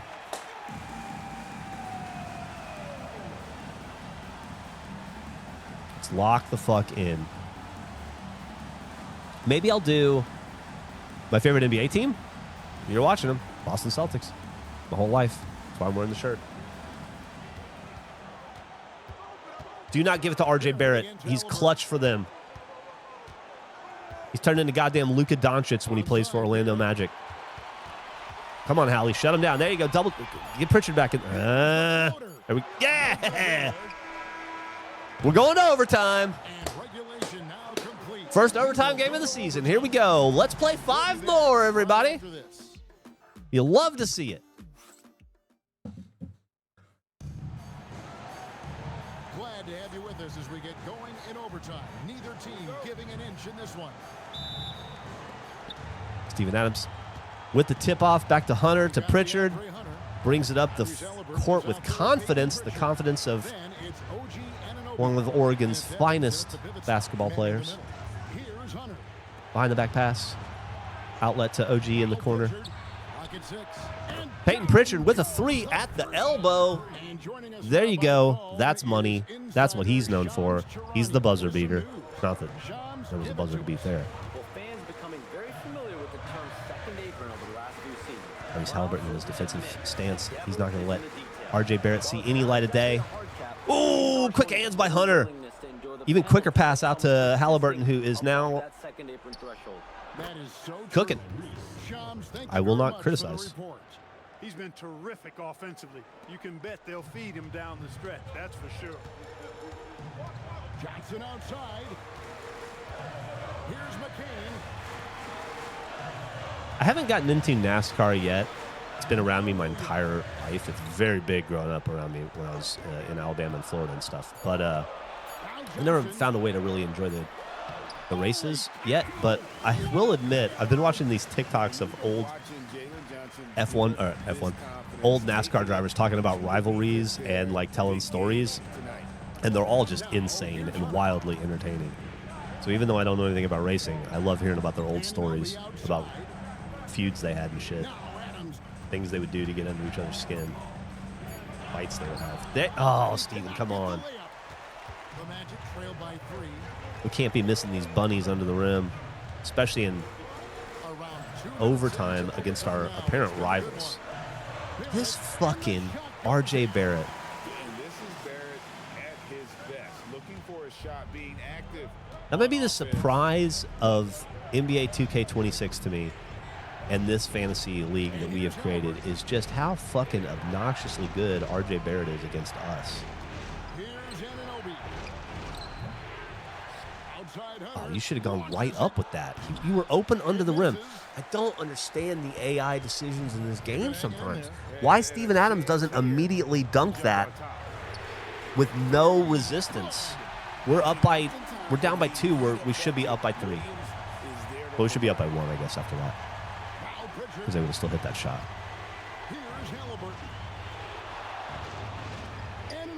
Instead, we're going to miss our 3. So fucking, this is so Celtics. So this is such a fucking Celtics thing to do. Take a 3. Take a poorly, there you go. Take a 3. Miss it. Watch these guys. They're not going to take a 3. They're going to drive to the rim. I fucking promise you. Yep. And that's, thank God we didn't get a foul there. Watch us not do that. There. He was murdered. Come on. Peyton Pritchard's not going to miss these 2. We'll be down by 1. Or we'll be even. We'll tie this up. All right, big shots, PP. Also, NASCAR was more interesting back in the day when cars were more diverse. I only care about NASCAR because my company sponsored Petty Motorsports in the 90s. Nice.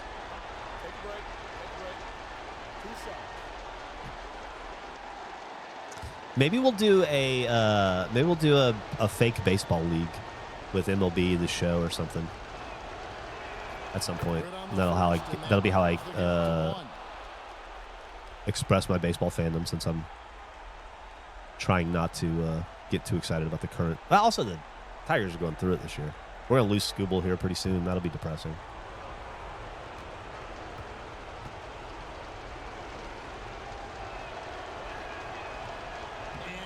Able to get the second one. We're now over 3.5 minutes through this overtime period. Now Johnson, Barrett outside, shoots the three. He drills the three. Showing improvement in that aspect of his game. Barrett wants to get better firing off the catch. Still plenty of time. Halliburton against Barrett. The important thing is not to take Outside Hunter. desperation, low pop. That was a good shot. And the Didn't three fall. misses. You know, the ill-advised threes isn't how you want to close the gap. They've got to have better shot selection. And he banks the layup in. Moves like that will help Barrett become a more well-rounded threat. Nice ball control. And so Joe Tell you what, to answer your question, do you think I'll end up really liking an NBA player because they played on my team in this GM mode? I don't know. But I will tell you that I definitely hate RJ Barrett now. And I was the most RJ Barrett ambiguous person in the world before. I couldn't care one way or the other about RJ Barrett. I had no opinion on RJ Barrett. And now I hate him. I hate him. We're going to blow this game because of this motherfucker. What about Marcus Smart? He's the best. What's up, FJM010? We're 7-3. We're about to go 7-4. If we lose this. It's just based on our decision making. I just feel like we're gonna lose this game. Might as well be down by 10 right now. Now Adams. Would you? There you go. No good on the layup. That's not the type of opportunity he fails to convert very often. Two pretty easy shots, and then not taking that dunk doesn't help us either. Do they do stuff like this in hockey? Here's Barrett, and so they choose to intentionally foul. Because the game you played for Fuck Face Off Season 2 didn't have it, but maybe you disabled. The dance cam? No, they don't really have that stuff in hockey, I don't think. A lot harder to get that shit out on the court. They have like a car. They do that stuff, but far less. They do far less. I wanted Marcus Smart. He was just not available when I was ready to draft him. Yeah, hockey has less timeouts. Hockey's more akin to soccer, where they're a little bit more flow to the game. The second one, and that makes it a 7-point lead. Look, we know RJ Barrett can score. All right, now's the time for desperation threes. Oh, sure. Dunk now. Dunk now. Not 4 possessions ago when it fucking mattered. Let's get a steal. God damn it. And now they decide to foul. We'll run this bullshit out.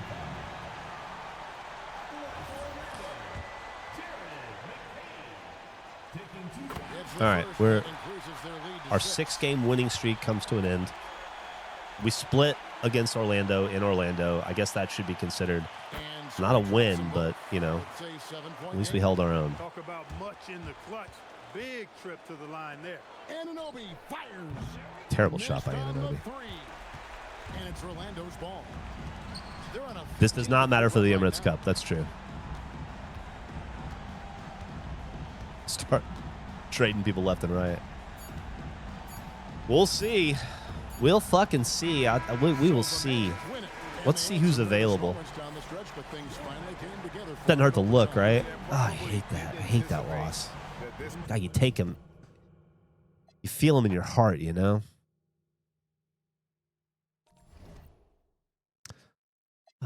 Trade block. Who's on the trade block?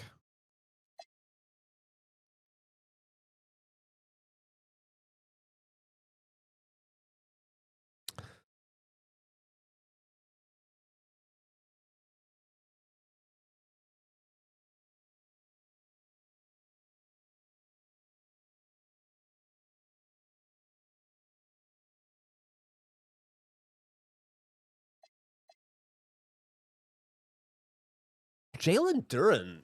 I don't need any more bigs, though. He's fucking cheap as shit, though, isn't he? He's fucking cheap. He's fucking cheap.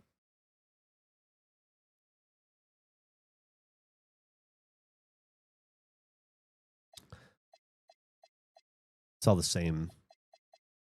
It's just that Steph Curry is so goddamn expensive, and he's $59 million.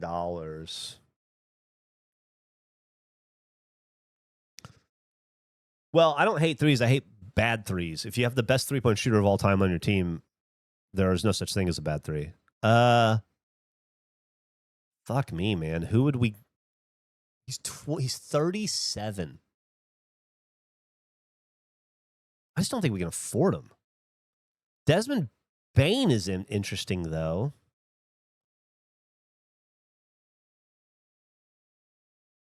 He's interesting. What if we were to trade...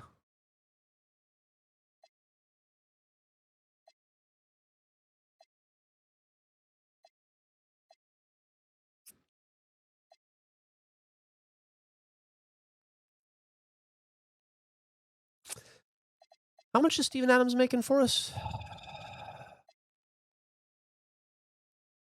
Steven Adams is pretty good. He's been getting a lot of playing time because Isaiah Stewart's been hurt. What if we offered Steven Adams? No. How do I do this? How do I...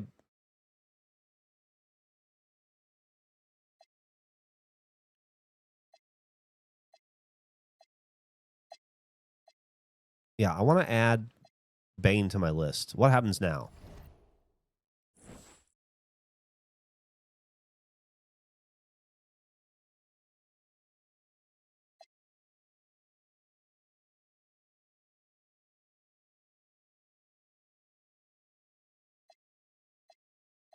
Nothing?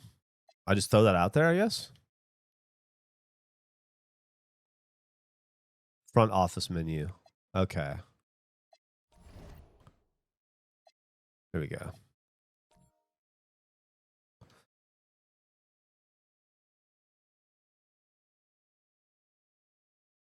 I guess I should probably read this, huh?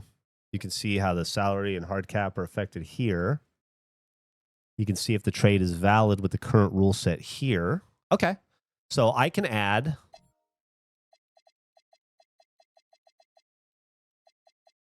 I know this is going to piss off Steven Adams, but I'm only trading him because I think he's got a lot of value all of a sudden. And then I want to pick sort by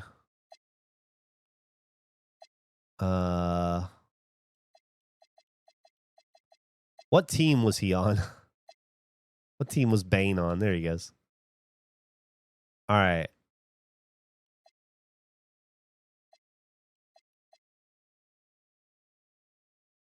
All right. We have 93 million in salary cap room.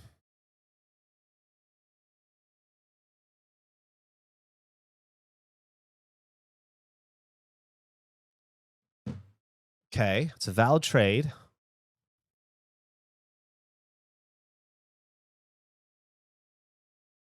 I mean, I could just propose it and see what they say, right? Illegal trade. The Celtics are over the salary cap of 150. Okay. Can I make this trade? Are they going to let me make this trade?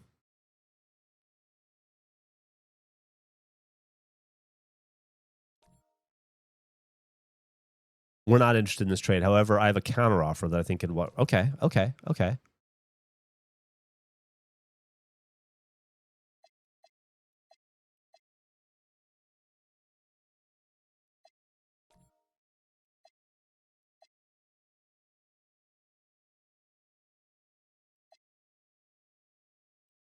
Hold on. Let me see what we're looking at. Yeah.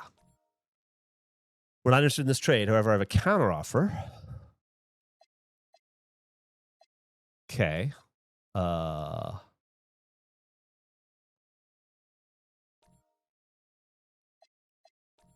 don't think we're doing this.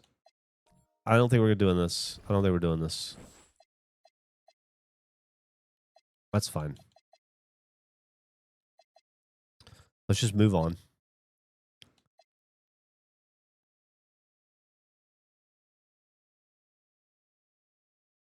If we go into, yeah, we don't want to go into the umbrella. We definitely don't want to go into the umbrella.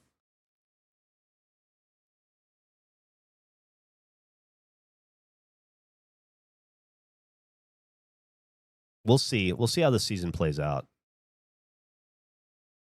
Who knows? Maybe somebody will make a decent offer for us. I do think we have between Steven Adams, Rob Williams, Isaiah Stewart, and Mitchell Robinson. I do feel like we're heavy in the front court, and so we could lose one of those 4 dudes for some 3-point shooting. I think is where we need to be.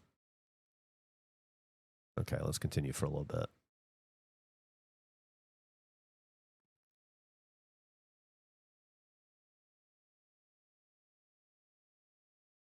It's going to be a long season. All right, here we go. Let's jump in. Now that we're up by 11, I can't fuck this up with my eyeballs. From Shams Charania. He's calling in right now. Shams, great to have you on, bud. In Trade Finder, you just select who you don't mind losing and then see what each team would give you for them. We can do that next. Ready to see him choke once Geoff watches. I think there's not enough time. Well, no, there's definitely enough time to choke. But I think we'll be able to hold it together. Seriously, though, Steven Adams has been great for this team. He's on the court again. He plays the entire fourth quarter for us every game. And I think that means a lot. We're running 2 bigs here with him and Robinson, which is, I guess we're having Robinson at the 4 probably. But I feel like, man, I feel like if we could just turn one of those 4 into somebody like Bane. Quickly with the ball. Now guarded by White. It's tough and gritty. He's an enforcer. He's strong. And he's a great 3-point shooter. Oh, through contact. White gets the finish. Beautiful Euro step there by Derek White. Came to the Celtics from the San Antonio Spurs in a big trade. Here's Randall.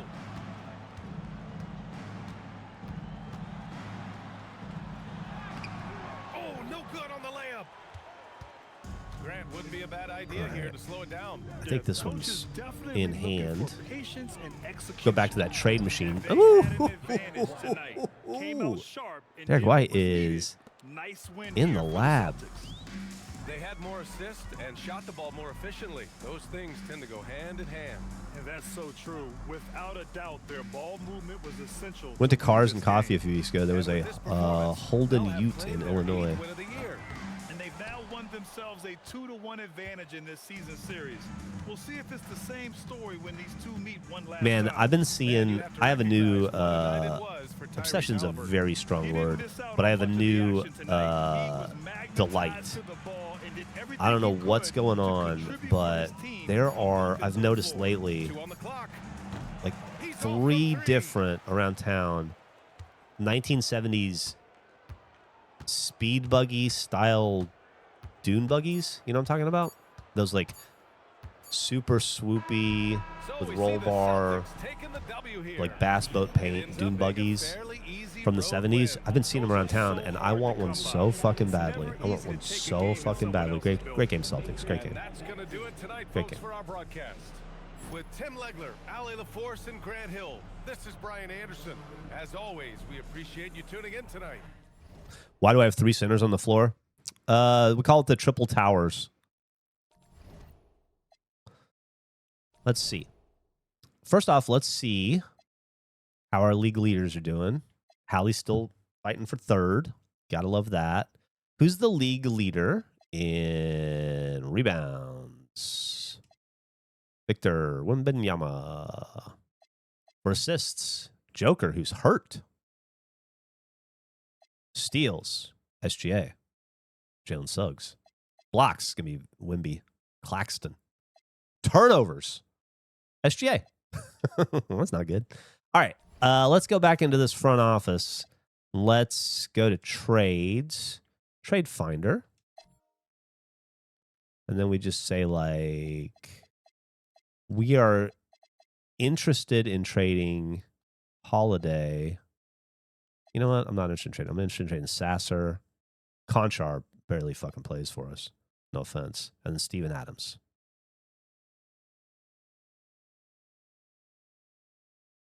And then we just, is that it?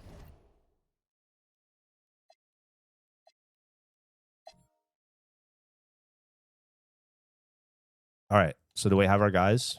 Are they still selected? No. Oh, I must have not confirmed it or something. Okay. 76ers are offering Day'Ron Sharp and Simone Fontecchio.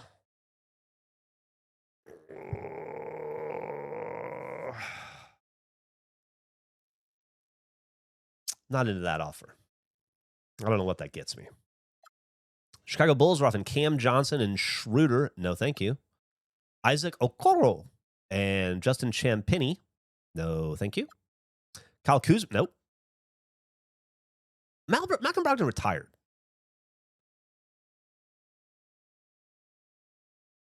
I don't want Andrew Wiggins. Do I? I don't. Dominic Barlow, Klay Thompson. Gross. Daniel Gafford. I don't need another big... Two centers. We have an all-centers team. Malachi Brennan, Leonard Miller, no. Sam Merrill, Terrence Mann.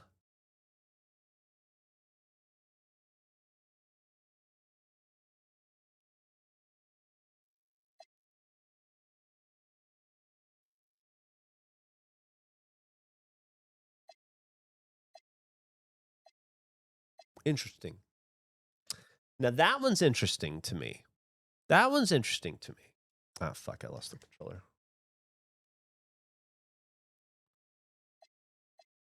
Huh. I don't want to give up that draft pick, though. Top 3 protected. Aaron Wiggins, Corey Kispert. All the Wiggins are available. Wiggins Kispert is interesting. Wiggins Kispert is interesting. Is interesting. Am I making a mistake getting rid of Steven Adams? He's been good for us. He's been real good for us. Marcus Sasser. Marcus Sasser has some... Don't want Grant Williams. Okay. Now, this is interesting. Now, Drew Holiday is 35 years old, but I don't know how much age matters in this game, honestly. Derek Jones Jr., though. Now, this is something to think about. My straight up 27 first round pick. I can't do that. Oof, that makes me better today, though. That makes me better today. But what am I giving up? What am I? All right, now that's offer 12 of 17 is the closest we've come. That's, I don't know, guys. I don't know, guys. That's, I know, right, Ray? That's what happens when you're a 2-time NBA champion. Oh, man.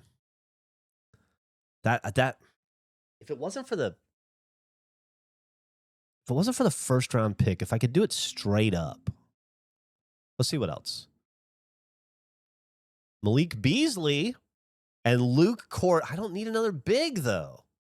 It'd be cool to get Cornette back on the Celtics. He'd replace Adams, and we'd basically be flipping Sasser and Conchar for Malik Beasley.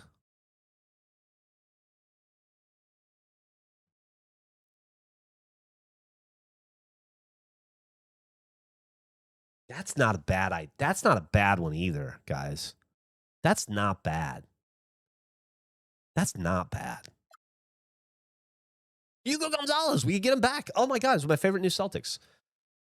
Hugo at 19, 75. Ooh, and Davion Mitchell. Jordan Hawkins will no, I'm not interested in that. Danny Wolf, Patrick Williams. No, thank you. I think as much as I'd love to get Hugo back, I think this might be Luke Cornett to Steven Adams is that's a wash. We're saving a little bit of money there. We're getting a Celtic back on the Celtics, which is nice. John Conchar and Marcus Sasser for one Malik Beasley. Is that he's only on a 1-year deal? So we could lose him at the end of the year. We're going to lose Sasser. What do you guys think? I recognize that maybe you guys don't think. I don't know. Cornett's 7 feet tall.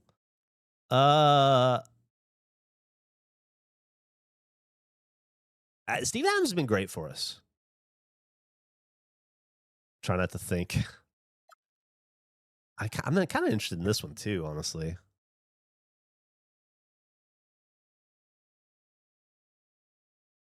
I think that's the move.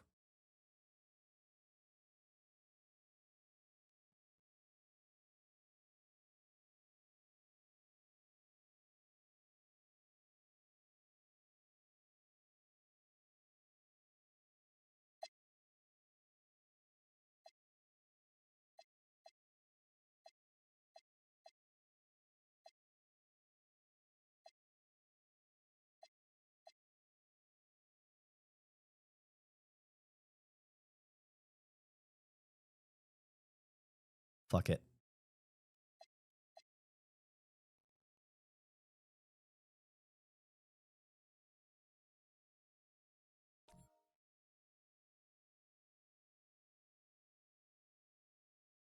Players are mentorship. Oh no, fuck, no, fuck.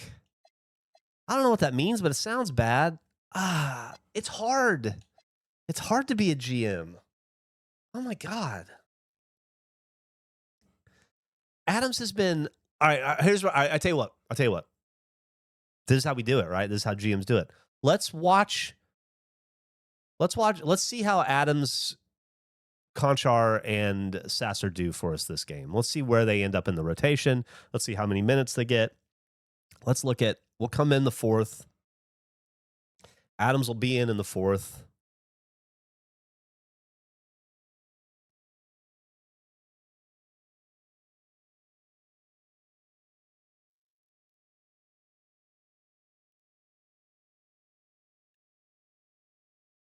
Fucking Christ, man. We're up. We are up. All right. We'll go ahead and jump in. See how this game's looking. To stand the fun.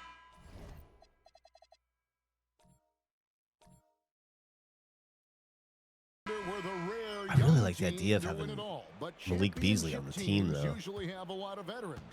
They don't have betting scandals built into this GM mode, do they? I think we're probably fine. Assume someone's betting on it and amassing wealth at the expense of everyone else's experience. So we talking about sports? You'll see guys be ahead of a play. Why? Yeah, the Spurs fans getting attacked in New York is terrible. It's absolutely terrible. That represents the worst of us. Just certainly helps. Absolutely terrible human beings. They've got Jock Landale, Spencer Dinwiddie out there with Shaden Sharp. Then there's Luka Doncic, and it's Collier in at the 2 guard. And so it's going to end up in the record books as a Celtics scored 168 points in this game. For the Celtics. And this was one that never really was in doubt. We have Mitchell Robinson on the court, DeAndre Hunter on the court, Derek White on the court, Peyton Pritchard, and OG Anunoby on the court. I feel like this is our starting lineup. Why am I saying that? Tyrese Halliburton's on the court. 23 points tonight for Peyton Pritchard. Okay. Luka Doncic is playing for the Memphis Grizzlies with Isaiah Collier. Who else do we have here? Is that DeMontis? No, that's Jock Lansdale. Incredible performance for Tyrese Halliburton. Well, Lansdale's all right. fantastic job of distributing the ball. When you're able to see the Who's floor that like guy? and take advantage of what the defense gives you, it's huge. That looks like Spencer Dinwiddie. Grizzlies making the shot. Off target with his three. Luka with the Even fucking without rebound. that three-ball dropping for him, the defense should have done more on that last play. On the heels of this run, you wonder All right. where was this effort earlier on. The mentorship thing sucks. You don't want to fuck with team chemistry, you know? That's one of those things where if, like, Steven Adams is a locker room guy, I don't think it's going to be Conchar or Sasser who's the mentor, because they're both young, right? Adams is older. He's at 32. So you figure it's got to be him. Let's see who's on this Memphis Grizzlies team that sucked that bad. A supreme effort. Shadon Sharp. He's pretty good. Let's see the box score here. Or first off, Hallie scored 52 points, 17 assists. Now that is a Tyrese Halliburton stat line right there, 17 assists. 52 points is insane. 25 for D. White, 9 for 12 from. All right, that's good. Peyton Pritchard with 23. Oh, that's cool. It shows little highlights, or at least it did for him.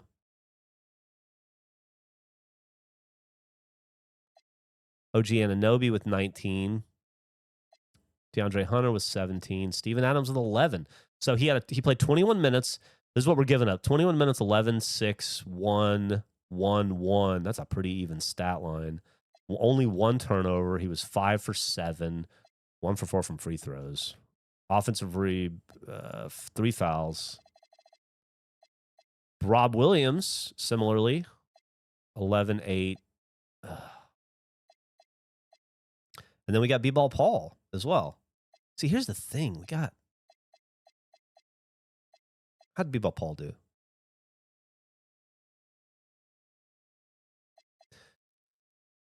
Then Mitchell Robbins played 20 points. Oh, fuck me. Contra and Sasser are just riding. They're just not playing. Fuck me, man. We got to do something. You might be better off trading Paul Reed. You might be right. You might be right. All right, let's look at that.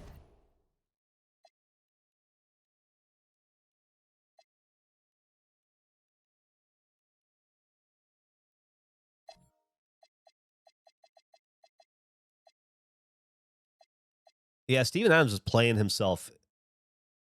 God, he's so much older than Paul Reed, though.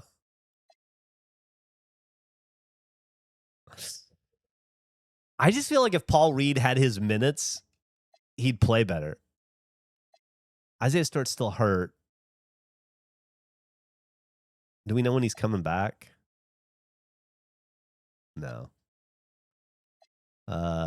Conchar's definitely available. Sasser's definitely available. Holiday's available. We're paying next to nothing for Paul Reed. And he should be more impactful to us. Fuck, man. Maybe I get rid of Time Lord. No, I don't want to get rid of Time Lord, but he's not really playing for us. All right, well, anyway, let's confirm that. No offers were found on the selected players. Nobody's interested in Steven Adams right now. Okay, well, we just keep going. All right, let's do another game. Am I boring you guys? Not boring myself, that's for sure.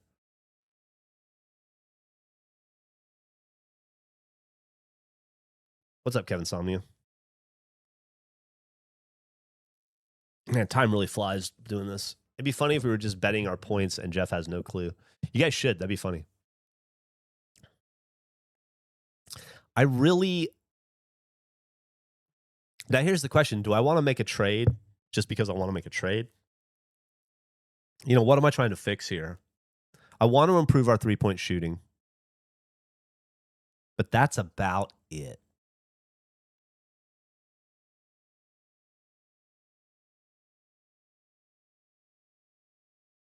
I'm not enjoying this. All right, we're going to fight. This is good. This is a good game for us to watch. Let's see how we handle Let's see how we handle this. Let's see who we've got on the court. Down by 21 in the fourth quarter. On any given night, you can see Steven Adams again. Yeah, I mean, BA, We're going with the dual bigs. To Adams Robinson. I guess Adams at the 5, Robinson at the 4. Pritchard, Anunoby, and Derek White. Where is Tyrese Halliburton? Now here's Anunoby to the middle. Go up. Outside Pritchard. Jacks up a 3. Go up. Outside Anunoby. The 3 is up. Count that one. This is so frustrating. He just got 2 offensive rebounds, which is awesome. But he passed out both times when he was going up against smaller dudes. And so in the game for the Clippers, we've got Kelly Oubre, Tobias Harris out Like he there could have with challenged. I mean, we ended up with a 3 Kyle for it, Kuzma. but you know what I mean? Curry in at the point. I'd rather see Celtics trail by him 18. be aggressive. Anunoby on the take. Laid it in Nice. with a nice No foul there. touch off the window. Anunoby's got 22. He's done everything he can tonight, trying to keep this team competitive. It's your mod anniversary. Congratulations, Drew. Have we been here a whole year? That's crazy. Williams. I say that, but then I was looking through the archives the other day on YouTube, Fires the 3. and we did something like Grabs the miss. 60 got 8 road rebounds in craft the game. videos, And here's which White. I don't even know where we fit that in with everything else we've been doing, you know? Puts up a 3. Can't get it to drop. God, he's been so active under the rim, though. On the wing, Curry fires for 3. And Anunoby pulls it down. And so Anunoby will bring it up for Boston. Pass to White. I was really interested in getting rid of Hunter earlier in the season, but I Now really have Robinson. appreciated He's covered by Oubre. Outside Anunoby. his time on the court. Can't hit it. Defense dodged a bullet that time. Total breakdown. Undecided on Robinson. He's been hurt for a while, though. Stephen Curry. He drills the wide open Getting jumper. the fucking dicks kicked in here by Steph Curry. Stephen Curry's hands because of all his movement. He Kelly can shoot from Oubre, anywhere, Kyle and right Kuzma. now the defense has no answer. Now here's White. Is that Toby Harris there? I can't really tell. Now Adams. Nice. Yes, There you go, Adams. That's what we need to see. Yeah, that was Toby Harris. From a sweet assist.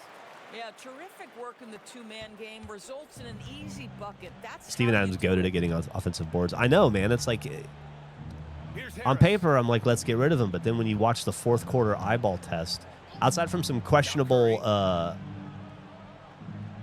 Shot clock at 6. decisions Williams is going straight on up to the Pritchard. rim when he's bigger than the dude in front of him, he's been fucking awesome crashing the boards.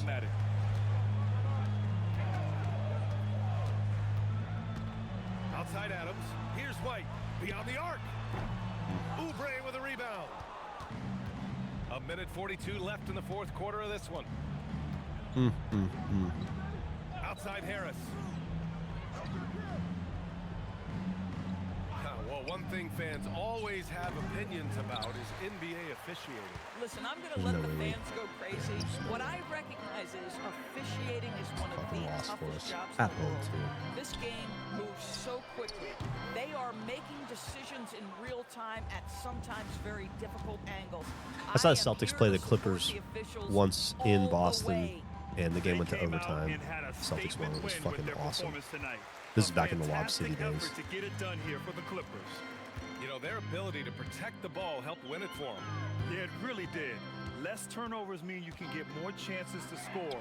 All coaches tell you to value every possession. And it's a performance that will signify their fifth The Clippers win of on year. the Clippers are And they meet boats. just Yeah. twice. So taking the first meeting means a lot to this team. And propelling them to a solid win. It was a Breakfast night of tacos. big Fuck, that plays sounds for good. Stephen Curry. I'll tell you, I do need to he's sit down and figure out all game long, setting his teammates up for success. today what tomorrow looks like. We record 2 podcasts tomorrow, and I haven't really looked at my notes yet this week because I've been just busy with other shit. But Wednesday's usually the day that I sit down and figure out what I want to talk about on Thursday. So I'll probably do that after this. Maybe I will have some tacos while I do it.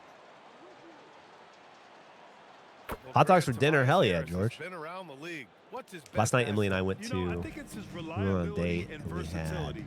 Harris is a always salad, on the floor, having a led the fresh NBA herb in games salad played that multiple had times. And he just gets the job done. Now here's Reed. Greens and like a mustard Italian style dressing. But it had these Outside Holiday. fresh Pass to Conchar. pickled peaches cut up in it, like little bite-sized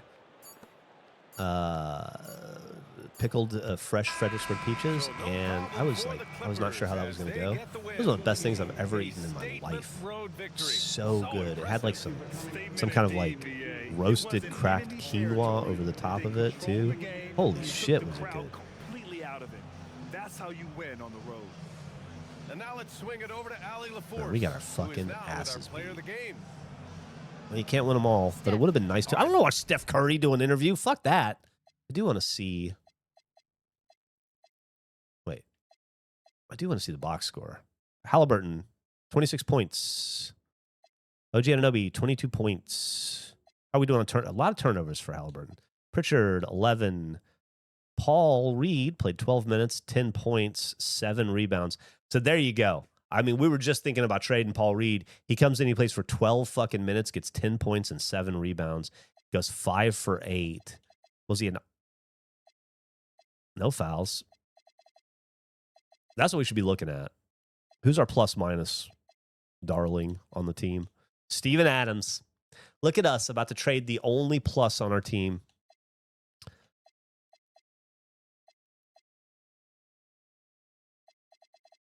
Oof. D. White was brutal.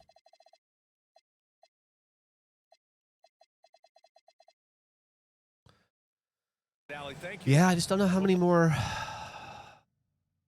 Just quit? Are you sure you want to quit? Is there like an advance? Why is it different all of a sudden? Folks, that's going to do it for now. There we go. Adams is like our glue, and I think he's our mentor too, you know? We dropped fucking...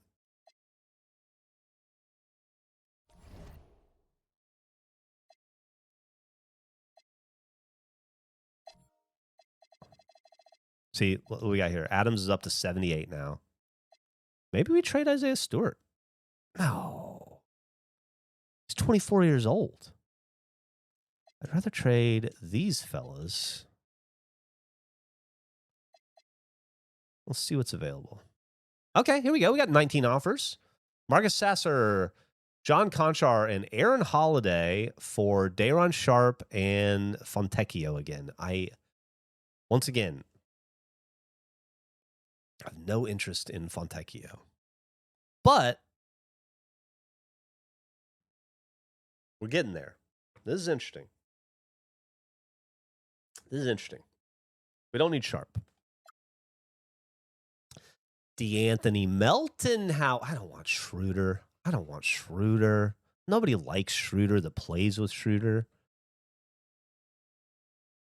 Are you New Zealander? Oh, yeah, you are. True. Yeah, Steven Adams is great, right? We shouldn't be trading our only Kiwi. Isaac Okoro and Champagny again. Now, that's starting to look better.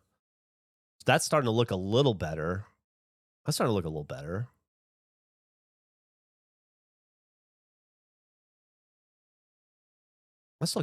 little better. I could see this trade. I could definitely see that. We might make this trade. I never thought I'd have Isaac Okoro on my team, but we might make. I don't want Zach. I don't want fucking Zach. Zach Collins looks like he's dying of some sort of a 1700s disease in that photo. Max Strus, Malcolm Brogdon. Once again, I'm pretty sure retired. The game doesn't know it. Brogdon did play for the Celtics for 1 year, 6th man of the year that 1 year. Was not happy to be traded at the end of it. Could have his redemption tour with us. It's a lot of money there, though. A lot of money in age. No.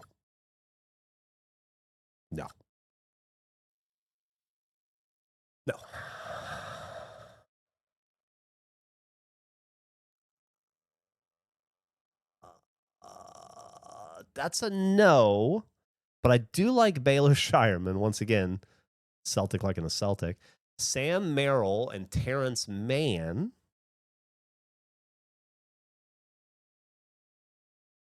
Nah, we need forwards more than anything. Did I lose my controller again?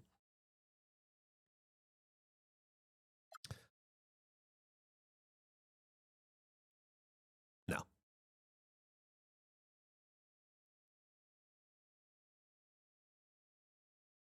No.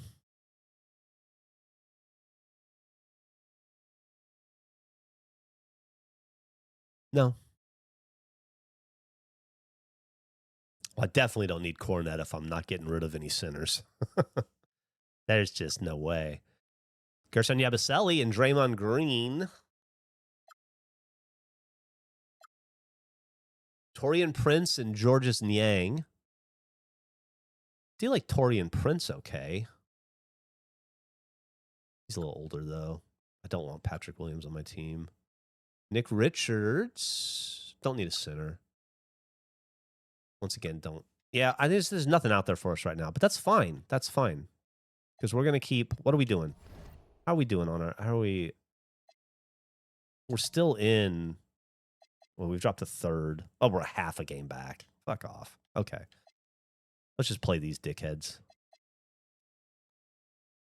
Do you guys have a heart out today? Any of you guys? Should I be ending for y'all? Am I going to wear you guys out if I keep going? Hi, Jeff. I've been binging old AH videos, and I'm curious to ask how it's been post Rooster Teeth. What has felt different 10 years ago compared to today?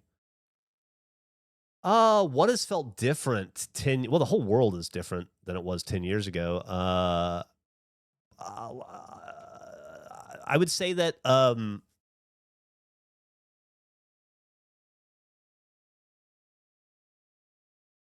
things are.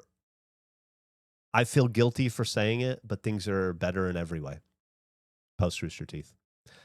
I miss some of my friends. I miss all of my friends. I miss working with a lot of people that I really like. That part sucks. We were talking about this last week. Barb was dipped in for a minute. We were shooting the shit, and we were just talking about how we miss like the break room, running into people in the break room. I think I was saying specifically, I miss like just getting up from my office to stretch my legs and walking through the break room and seeing like Geoff Yetter and Barb and Tony Simonetta having a conversation and just inserting myself into the conversation. And, you know, I miss those kind of moments. But what I did at Rooster Teeth and what I do at Regulation are largely the same, except at Regulation, there is none of the bullshit, none of the overhead or the stress of running a couple 100-person company. There's no corporate ownership. There's no red tape or bureaucracy. It's just 5 people passionately working on the same thing all the time, loving each other in it every second of the way. And that's like all I ever hoped for. That's what I tried to, that's what we start. That's what Rooster Teeth was when it started. It was a spare bedroom cottage industry gig that group outside that outgrew the bedroom. And so I recreated a new bedroom with Achievement Hunter, and then it outgrew that bedroom. And then I created Fuckface and created a new bedroom in Fuckface. And then Rooster Teeth ended. And then so we bought Fuckface from Rooster Teeth or from Warner Brothers and continued as Regulation and maintained our bedroom.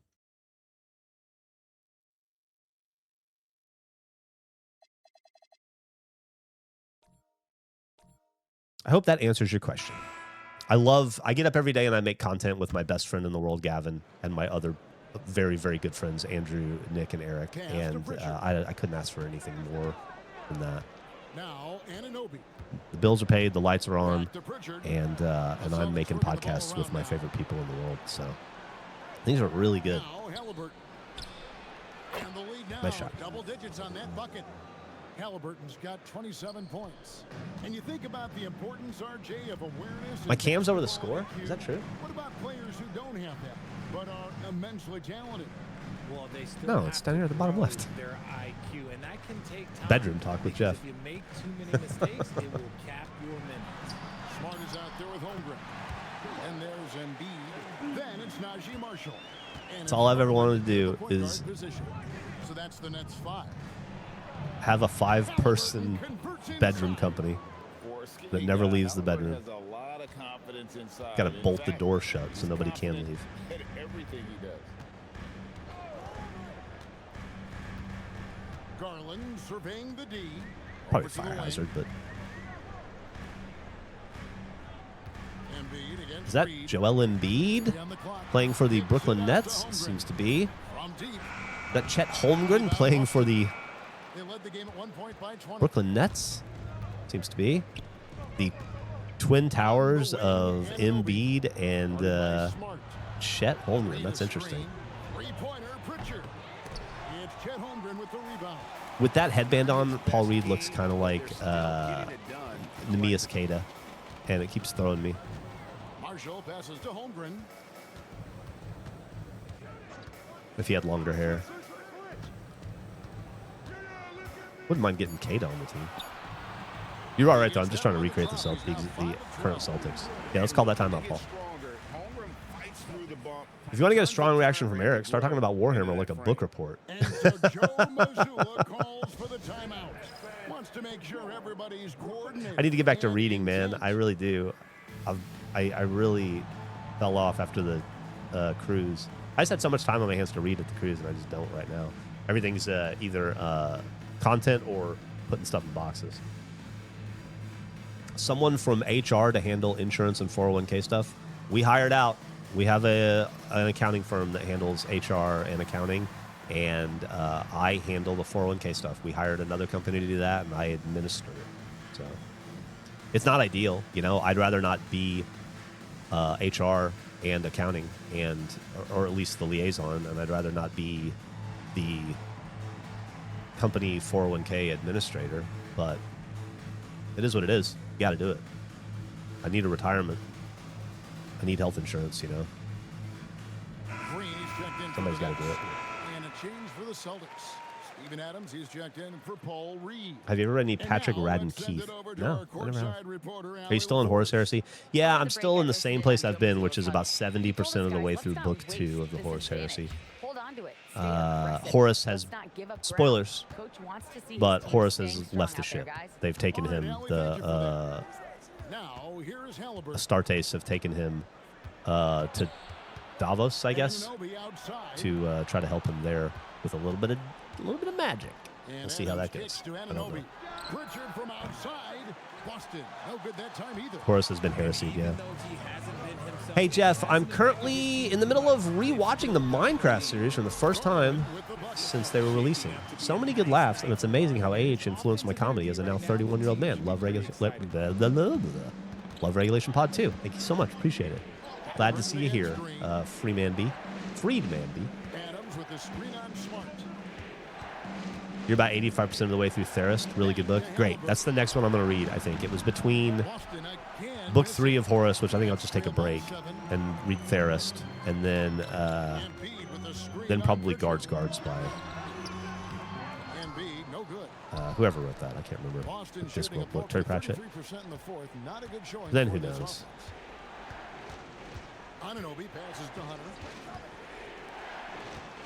Do you have a favorite novel or author? My favorite novel is Catch-22. Although I can't read it anymore. It's no longer for me, but it's still... We've talked about this in It's All Right extensively, but it's still the book that meant the most to me. It made the biggest impression on me. Even though I don't currently enjoy it in that way. So I'd say Catch-22. Favorite author? I don't really have a favorite author. I like all genres, all authors. I like a lot of classics, a lot of what would be in the literature section, you know, a lot of J.D. Salinger, Shirley Jackson. Every time they get scored on during this run, I don't know. it's come from inside the paint. F. Scott Fitzgerald. I really like Dash Hammett, Raymond Chandler, Charles Bukowski. Mark says, I assume Geoff ignores my messages when they're a little bit too close to home. I do sometimes, but I don't know if that's... thank you for the sub, Timber, by the way. Thank you for... Appreciate that sub, buddy. Let me see what you said. I assume that your new mortgage is not a 15-year mortgage, so we have much to look forward to content-wise until you're at least... I have...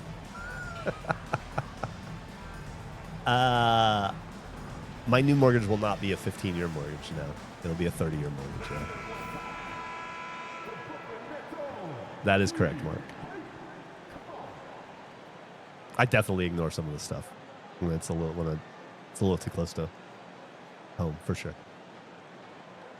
What about that best thing you read lately? I'm really enjoying the Horus Heresy trilogy that Mark the Frog got me to read. All right, Celtics up by 2. Under 3 minutes. Here's Pritchard. Steven Adams is in. It's our death lineup. Now Halliburton.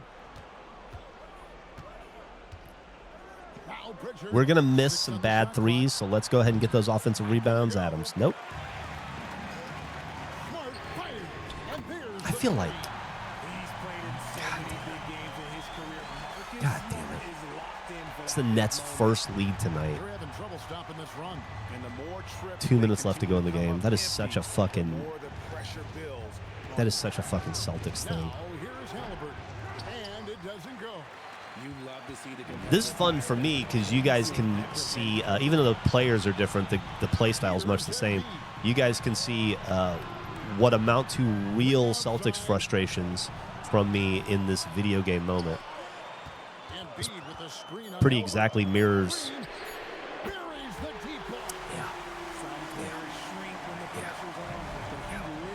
Something without my friend. Do we have what it takes? Yes. Down by 2. Defense. Here we go. Come on. Darius Garland, lock him down. He's very fast. Be careful, Pritchard. Stay behind him. There you go. Get that. Fuck you. Where were you, Steven Adams? And who else do you want in this situation? It's all about Embiid, and he's ready to carry that load. Okay. Hallie's going at it. I love it. Going straight to the rim.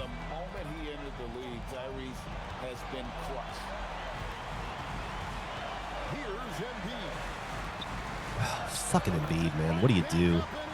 What do you do? If you touch him, you foul him.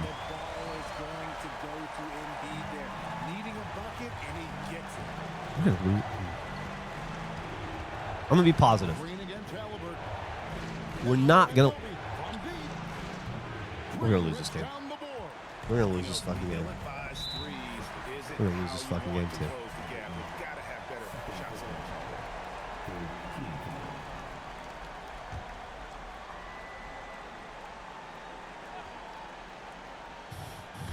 Please chill out a lot, Knicks fans. Chill out a tremendous amount. Leave it in the building. There you go. Big time steal. Let's make it count. This has to count. That didn't count. That was our option, our opportunity right there. That was our opportunity right the fuck there. God damn it. Haven't seen you win a game. We're 8-5, maybe? We're in 3rd place. PMI pisses me off so much. I learned about PMI on my first mortgage, so I made it my passion, my mission to pay it off, and then as quickly as humanly possible. And then, actually, my first 2 mortgages I had PMI. I haven't since. Brutal missed shots from Halliburton. You ain't wrong there, front toward enemy. I don't understand why. Like, Halliburton's awesome. No shade towards Halliburton. But I don't understand why when we have Sam Hauser and Peyton Pritchard on the court, or I guess Hauser's not on the court or on the bench, in a closeout moment like this, I don't understand why Peyton Pritchard or Sam Hauser are not taking the threes. They are by far the best three-point shooters on our team. I don't know if the game just doesn't... I mean, the game's all analytics and numbers, right? They're not... Actually watching Celtics games and seeing how we perform in clutch moments.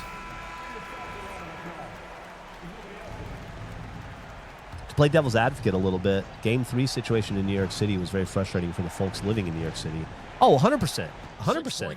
But I don't think that they need to express that frustration by setting San Antonio Spurs fans on fire and stomping them out in the street. I think the whole thing was a fucking nightmare. It didn't need to happen. You know? There's a reason why presidents don't attend major sporting events. Because it fucks it up for everybody. But it's not an excuse to attack people on the street and to beat them.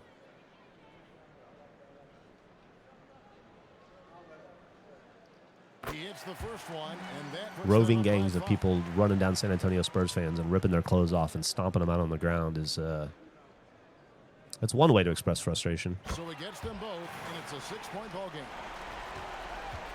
And You need to catch up on the news, yeah. Boston Celtics.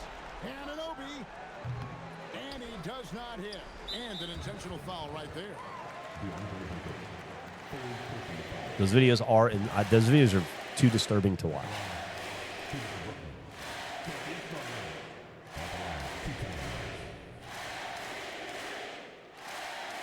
It's already hard enough to watch a sport live. It's already expensive enough, complicated enough to get to park at, to take a bus or a train to deal with all the people, to get there early, to go through a security. It's already so hard. We don't need to make it harder by adding any dignitaries or officials that are going to slow things down to create that level of a security layer.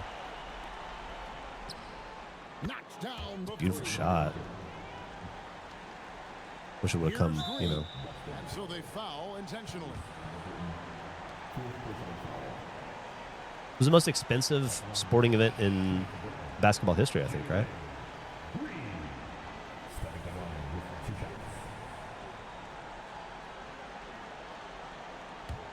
You can hear a pencil drop in this building. Well, I also have all the licensed music turned off so I don't get copyright strikes.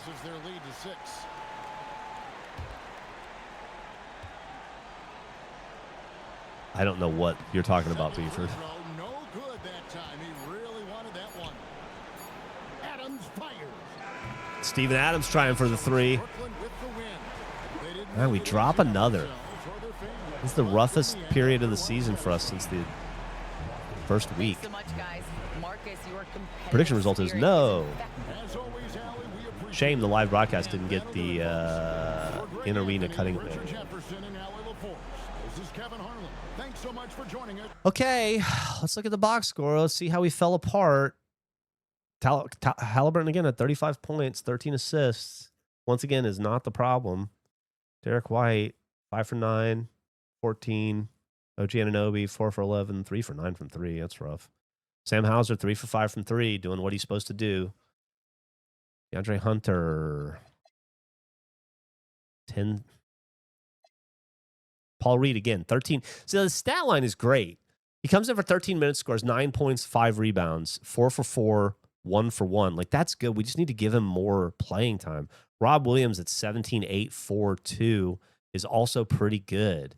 Pritchard had a rough game. That's going to happen. Steven Adams had a rough game. 5 rebounds in 20 minutes.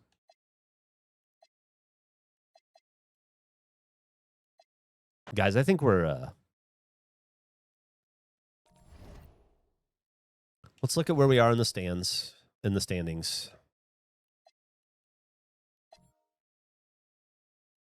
Fifth at 9-6. Still only a game out. Lost 2 in a row. Revenge against the Brooklyn Nets coming. Let's revisit.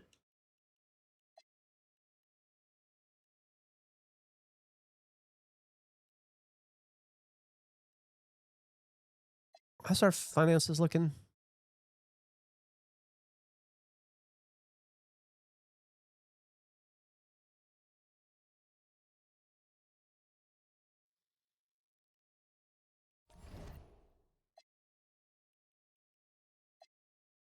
All right, let's try this again.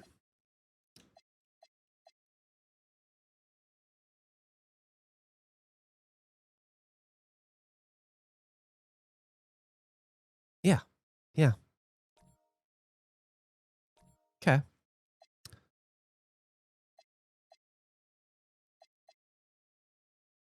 One more game.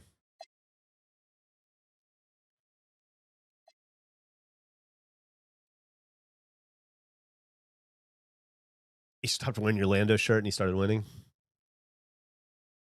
Can you adjust the minutes for the players? I mean, I'm going to let Joe... I'm the GM.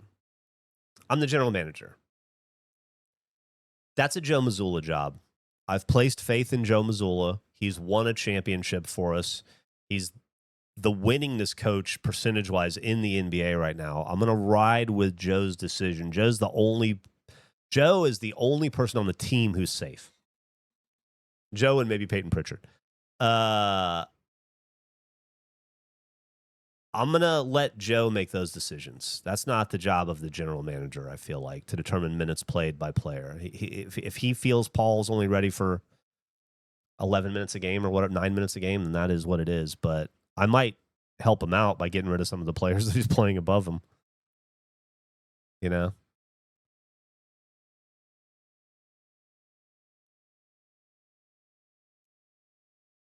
Oh, fuck this. All right, here we go. We're up by 7 with 2.5 minutes to go. This is an Emirates Cup game. Apologies for the fucking dog shit court. That's a league thing. We don't have any choice. Green against Anunoby. Celtics wearing their blacks. Left side Green. Now Garland. Marcus Smart playing for Brooklyn. He launches. I don't like that. Suddenly it's a 4-point game. Darius Garland, motherfucker. We're not dropping 2 in a row to Brooklyn. Big shot taker and maker. Their backcourt, Pritchard and White. Robert Al Williams out Horford there playing with for Anunoby. Brooklyn. And it's Adams in at Dante the center position. DiVincenzo? Is that who that was? And Joe Mazzulla calls timeout here. He wants to make sure they're purposeful with the game plan. Some Let's skip changes that. to Boston. Hunter comes Oh, in for man. Williams. All right, And Celtics. Tyrese Halliburton Let's subbed fucking in do for this. White. Let's win this. Let's And win the it. Nets also making a change. Win it for Adams. Horford's checked in. Save his A job. chance here to catch up with Allie from the sideline. During that last break, I heard Joe Mazzulla as he talked with the team.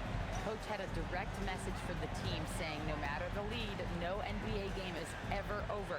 Do not let your guard There you down. go. We'll see if they hold on. There you go. Okay, good That's stuff. what I want to Thank you, see Allie. every possession. I don't want to see ISO ball every possession, but that's the kind of ISO ball you want to see. Aggressive and attacking the rim. Green. Oof, that's a nice pull up there. Demonstrating Is it Jalen Green? Yeah. he is. Green welcomes the chance to take important shots. Halliburton with the 3. There you go.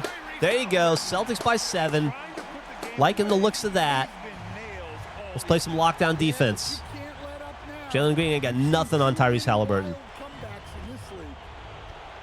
Stick with him. In the corner, Smart. There you go. Mark Smart. God bless him. Outside. Still number 36. You love to see it.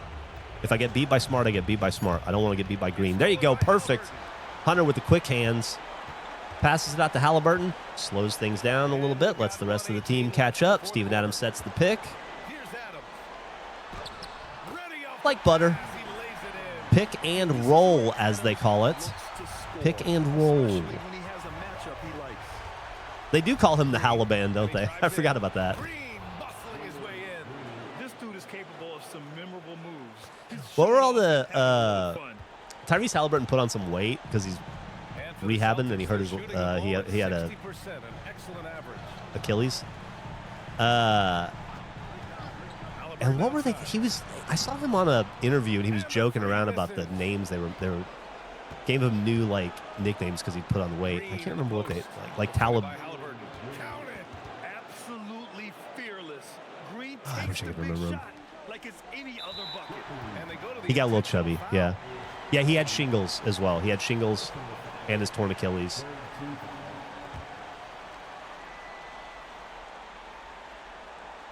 I think they call him Tyrese Halliburger, maybe. Was one of them. They've led by as many as 14. Now Hunter. Oh, that was beautiful. That was beautiful. You love to see it. They've got a big lead with time dwindling. Got the powerhouse that is Anunoby and DeAndre Hunter together. Who knew? Who knew that we just had to unlock that combo? Okay. We've got 28 seconds. Ain't over yet, though. God bless him. Marcus Smart, my favorite player in the world. Young game changer, 4 seconds as he separating the shot is referred to. It falls. Not as young anymore. He's in his 30s and he's a dad. But now he's maybe just a And now game we've got changer. an intentional foul. Yeah, the shingles medicine made him gain weight. Yeah. At the line for the Celtics, Peyton Pritchard. At the line for 2 shots. Take a break. Take a break. You're crushing this NBA Cup. Yeah, we do. We step up in the NBA Cup games for sure. We're following in that New York Knicks footsteps. You win, win the cup, and then you win the NBA championship as well. Apparently, they're gonna win, right? Like, there's no way San Antonio pulls it out.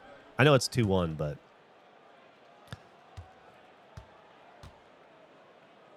we'll see. Peyton Pritchard with the power Gatorade. Nope. Well, you don't ever see Peyton Pritchard miss 2 free throws. That must have been some bad Gatorade. Let's hear from our analyst. Give us your take on the strategy. You wouldn't count out the Spurs. I'm not counting out the Spurs. It's just a tall order, man. I want the Spurs to win. I don't want the Knicks to win. I would prefer the Spurs to win. But, man, it's a pretty tall order. The one thing I hate about being beer drunk is how bad you have to pee all the time while you're beer drunk. Mark, wait till you're in your 40s and 50s. You'll just pee all that time without the beer.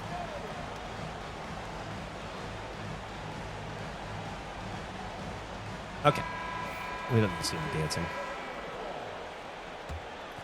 Marcus Smart inbounds the ball to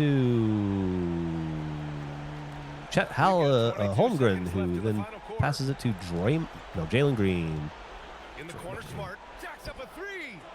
Didn't need that. But it's Marcus Smart. He's feeling it, you know? He is the Celtics all-time single-game three-point leader with 10 made three-pointers in one game. I believe he's tied for the lead with maybe Sam Hauser as well. Keep this game alive. Not a bad foul right there.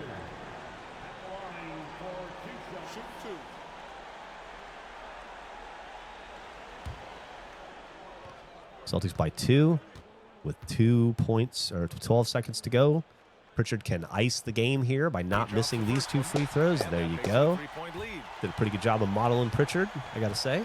Looks about right. Nice. Second one is good. Getting both at the line. And it's a 4-point lead for your Boston Celtics. 9. There you go, and that's the rebound to end the game. No choice but to stop the clock here. We'll go ahead and run. Let OG shoot these 2. OG looks pretty good too. Al Horford over there. Speaking of ex-Celtics. Good to see Horford and Smart on the same team again. So the first one drops. Heartbreaking that only one of those Celtics is a champion.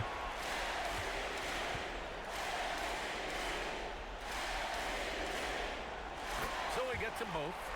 And it's Have a good time being a dad, Emo DM. It's the best. Garland fires. So we see Boston get the win here. Celtics get revenge on the Brooklyn Nets. They get to spend a little time saying hi to some of their ex-teammates, like number 36, young game changer Marcus Smart, and number 42, 20 on the Nets for some reason, but number 42, the answer to life, the universe, and everything, Al Horford.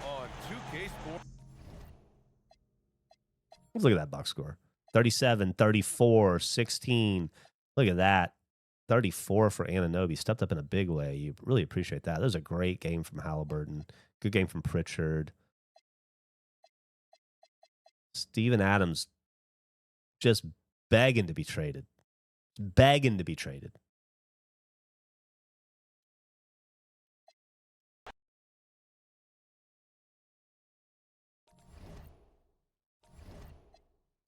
Let's see what the injury report looks like. Isaiah Stewart recovering day to day. Okay, so he'll be back soon. He'll be back soon. That's good. Let's see how we're looking in the standings. Celtics move up to 4th in the East, tied for 3rd with the Orlando Magic. Bulls come on strong all of a sudden. Fuck that. Okay.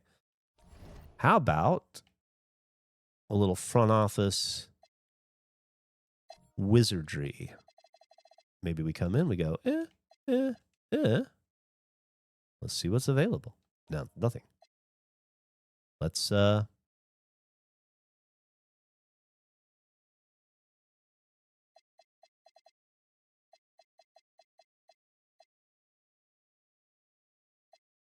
You sure there's nothing available? Nothing available. What month is this? November. No, there's still, we're not at the trade deadline yet. What are our future draft picks? 2026, we got.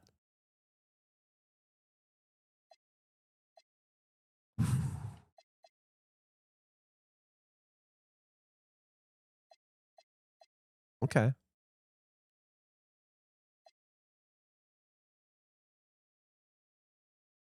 I think we play one more. I think we play one more.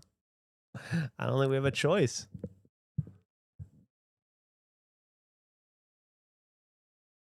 Yeah, they still have the current ownership in this situation, so I'm not too worried about them. Let's speed this along.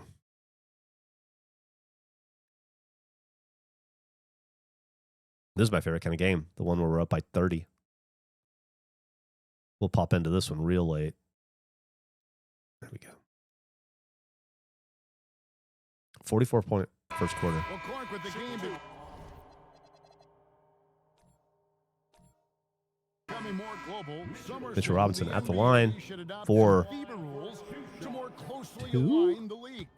Any changes you'd welcome? Well, you know, Kevin, with all the shooting that teams possess now, maybe the league can get away from 4-2. Okay. 3-second rule. I mean, there's Celtics so up by much switching and 31, interchanging clearing the players. bench. The offenses are usually so well spread out. I think you should just maybe abandon that particular rule. I feel like we're not playing Throw those Reed big and guys Hauser a bone nearly and let enough. them park inside at their own peril. Looking at who's out there now for the If I was the Celtics. coach, I'd play it differently. All But I'm not the Reds coach. I'm the checked in for GM. Adams. Sam Hauser Oof. comes in for What a OG brutal break. Anunoby. And Aaron Holiday's Last time I played was NBA Live One 09. thing about It's changed. Mitchell Robinson, It's changed a bit. He has got great rim protection, rebounding, and a nice sense on the floor of what to do.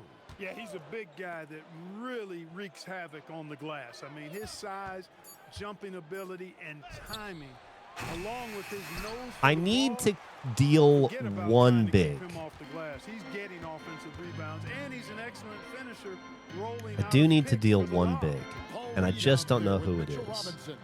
I have an affinity for Robert Williams as an ex-Celtic, and he's still fairly young. I'm probably a little blinded there. Mitchell Robinson is pretty fucking good. And it's Williams with the ball for Orlando. Down low. Isaiah Maybe I'll feel differently after Isaiah Stewart's healthy. When I have all of them healthy and I can evaluate. Holiday. Well, we really are. And we must be in Geno time. Hell yeah. Do you guys know what Geno time is? Does anybody in the chat know what Geno time is? And you can sense that these fans, these players, they are ready to celebrate. And I think they can start that celebration right now. The Boston Celtics, when they are up by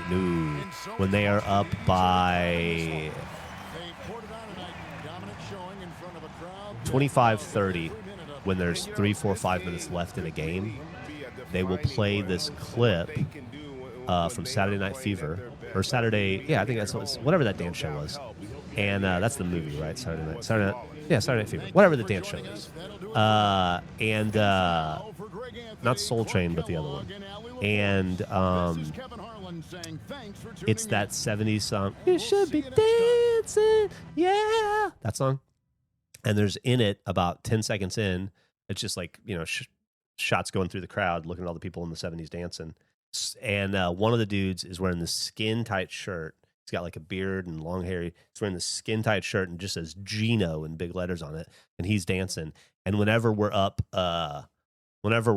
big in the fourth quarter, when there's only 2 or 3 minutes left, that becomes Geno time. When we clear the benches and we let the 13 through 15 play, that's when you know it's Geno time. And then they play that, and then everybody in the stadium loses their fucking mind. Geno time.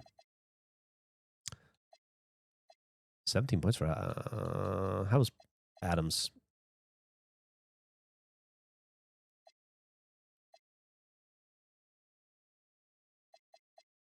How was Robinson?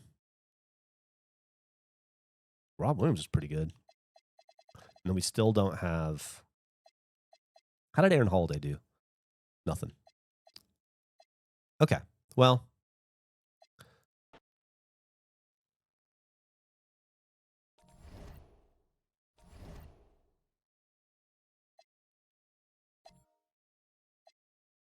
propels us to second place.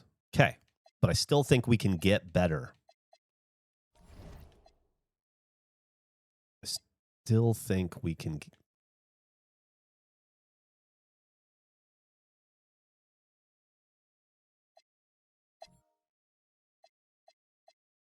Oh, look, Cam Boozer, Diabanza, Darren Peterson, Caleb Wilson, all the guys are here. That's great.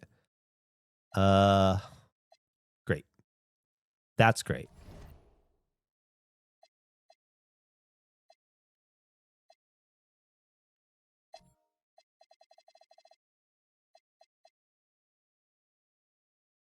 What happened to Rob Williams?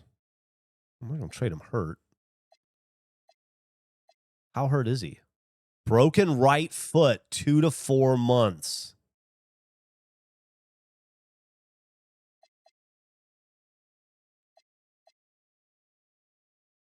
Well, I don't think we're getting rid of Steven Adams anytime soon.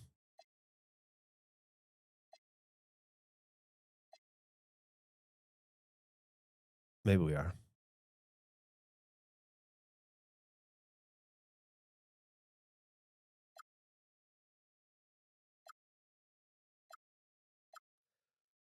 What if we do the opposite? What if we replace a center with a center?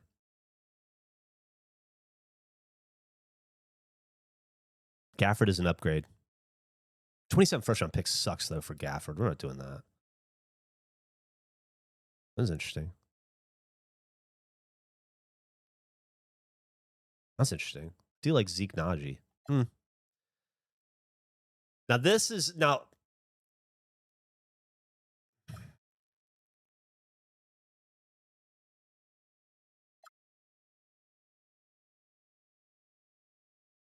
that I could have done.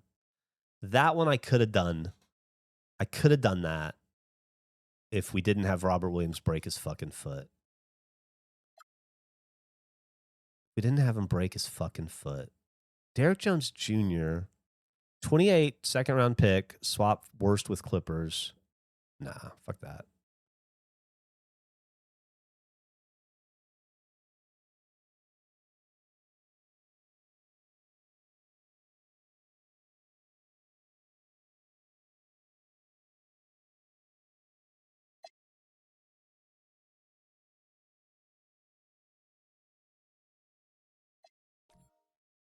Fuck yeah.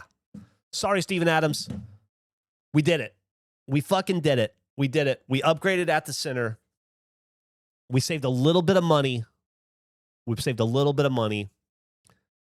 brought in Luke Cornett for Steven Adams. We saved $3 or $4 million over 2 years, and we got a player who's 2 years younger. No offense to Steven Adams.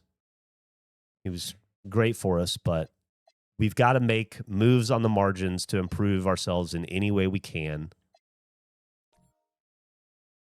Boston Celtics have, yeah. Boston Celtics have Isaiah Stewart has fully healed. Okay.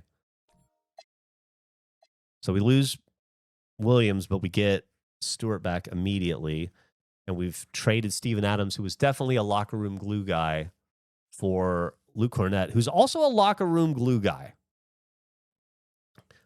Phlegmatic, for sure, by his own admission, but still, I think good locker room vibes. What did Mark do? He spill on himself? Or a little oopsie? I hope that wasn't a mistake. It's hard to be a GM. The teams responded by going down by 20 against the Pacers. They're frustrated. I understand it. This isn't going well for us.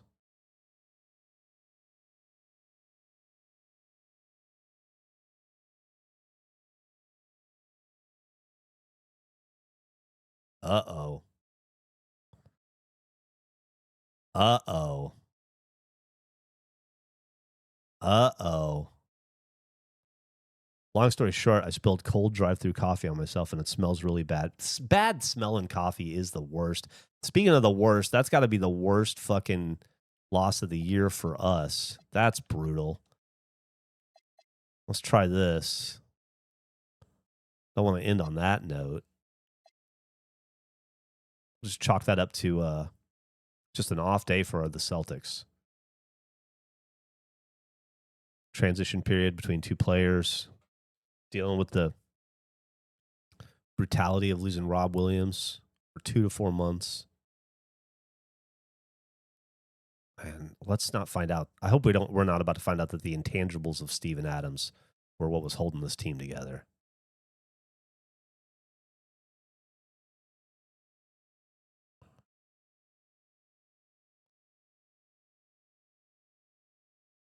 Whoa, look at this game. I'm scared as shit to watch this. But we're going to have to at some point. The lead doesn't feel safe to me. Well, it's not, clearly. We'll watch it with about... Here we go. Coming down here, down by 3. All right. Let's see our new look Boston Celtics. Luke Cornett and Isaiah Stewart enter the chat.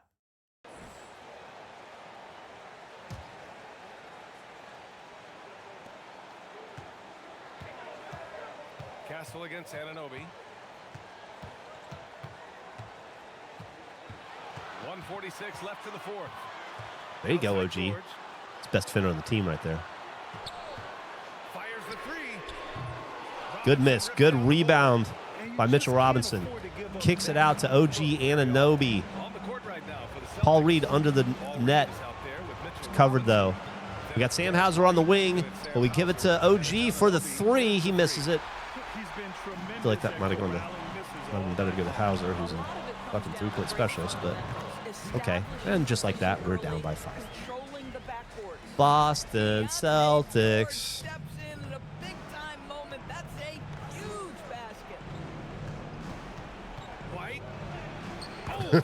Derek White with the sky hook. You'll love to see it. Down by 3. Let's get a stop. Poke it away. There you go. There you go. Great defense by Anunoby. That's why we pay him the big bucks. It's literally why we pay him the big bucks.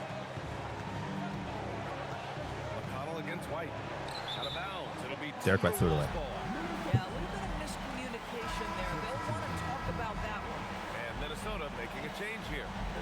Comes in, replaces Sam Hauser. Hunter comes in for Reed, and Halliburton is subbed in for Hauser. Grant, they'd love to milk the clock here. No question. They're in a great situation right here. Here's the pass to Williams. Oh, he goes to the glass with that one. Wow, big bucket by Mark Williams. That's Is that... a confidence booster. And Joe Mazzulla has called what Williams is that? It looked like James Wiseman for a second. It's clearly not James Wiseman. Williams. Nick Williams? Let's go now to the sideline and catch up with Ali LaForce. Heinrich Williams? During that last break, I heard Joe Mazzulla as he talked with the team. He was very encouraging with his guys, saying to them, "We are still." Tell you what, Celtics aren't going out on a loss today. We'll keep playing until we win. Guys, let's see if the intensity Kickball. picks up here. Great work, Ali. Timberwolves ball. That does not look like Joe Mazzulla.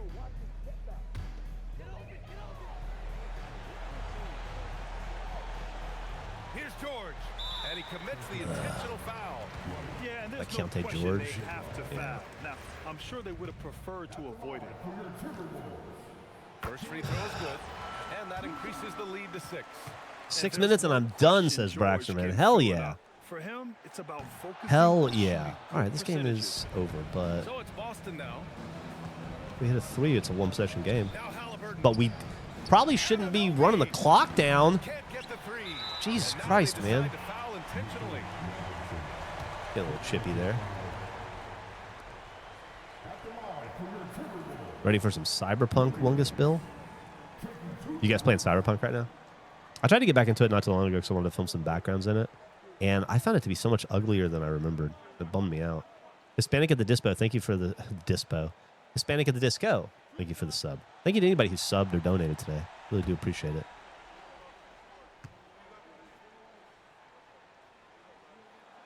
He gets the first. first, and that makes it a 7-point lead.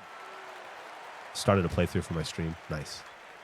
The thing that bugs me about that game is how the AI are all synced up. So like when, I don't know, you drive a car off the street and the AI jump out of the way, they all like move in the same motion. And it just looks like choreography, you know? Here's George. Bums me out because I really like the gameplay of that game a lot. Minnesota picking up the win. Boy, they didn't make it easy on their fans or themselves, but at the end of the day, everyone on their side is happy. Yeah, happy indeed. The momentum. All right, we got our asses beat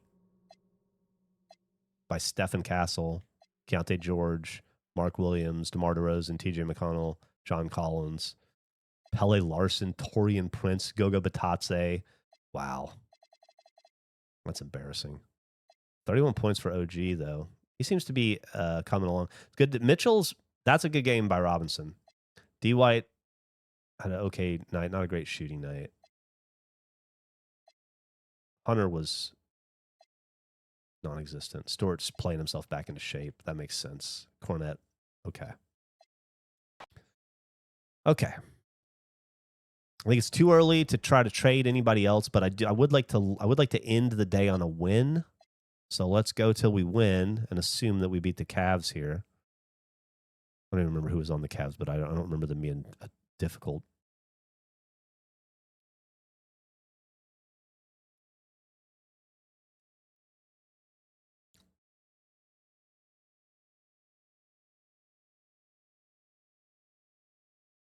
Here we go. Jump into the ones that were up by 44, 48. Okay. So you think about game preparation for an opponent. Some of these are just mean. How different is that in the regular season? There isn't a lot of consistency between them for sure. Imagine it's hard to do, but yeah. I gotta say though, this game's pretty good. I'm really enjoying it so far. But in the playoffs, at least the GM mode. Much detail, position by position. On the court for the Celtics, Paul Reed out there with Luke Cornett. It's just fun to. Oh, we're down by 50. I wasn't looking at that right. The D's going to have to extend a little bit more, or he's going to keep knocking them down from deep. I read that backwards. Did I read any fan mail on the break show this week? I did. I did. All right, well, let's go ahead and sim to the end and just get this out of the way. I looked at the screen wrong. Well, that was terrible. Okay, advance. Still not making any changes. We're going through a slump. Oh, what did I just do? Oops. I hit the wrong button. And we lost. Oh, boy.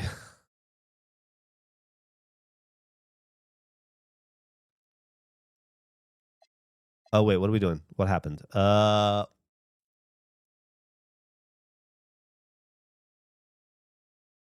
I want Cameron Boozer if we can get him. Diabate would be good. Peterson would be great.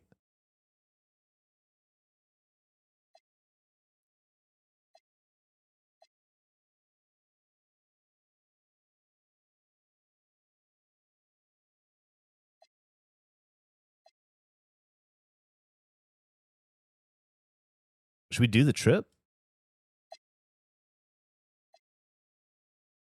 I don't know what happens when you do the trip.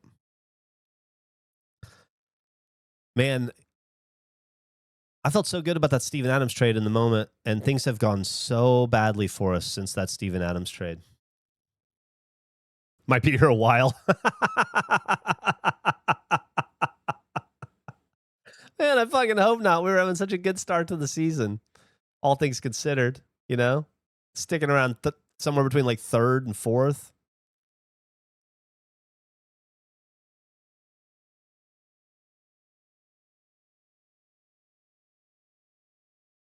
I shouldn't have traded. I don't know, man. I'm going to try to get him back. It was heartbreaking. Oh, boy. Oh, boy. Celtics lose another one. Return to the calendar. How are things looking over here in the standings? Celtics are down to 10th place. Tied for 8th, 11 and 11. Huge fall off. I think we're going to have to start looking at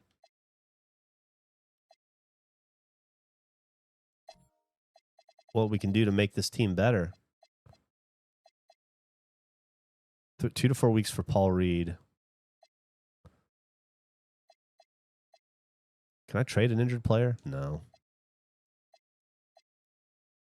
What can we do with what we have? All right. Marcus Sasser for Daron Sharp. We are thin at the center position now, unbelievably. Fontecchio, I don't like him. These guys aren't doing anything for us at the bottom of the bench. You know what I mean?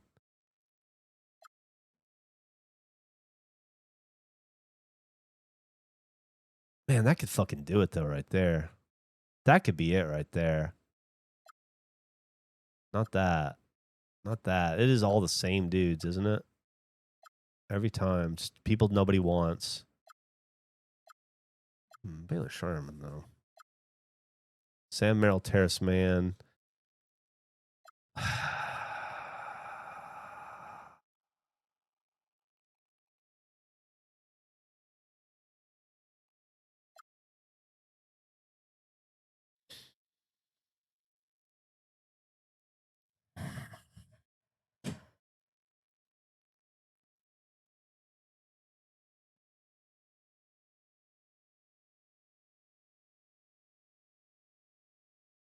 That could be it. That could be it. Oh, I could get Steven Adams back.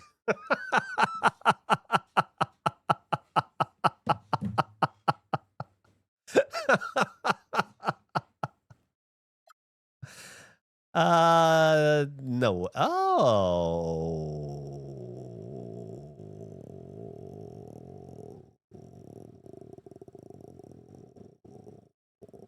Now this is interesting. Jordan Walsh, a Celtic in real life. And we can get Jalen Williams in. J. Will's pretty solid. How big is he?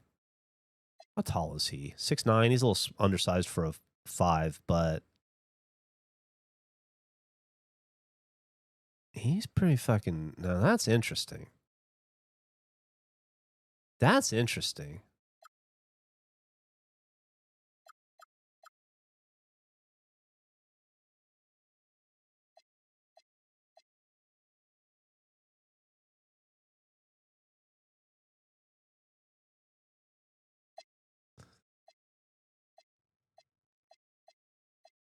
I'm going to need something else.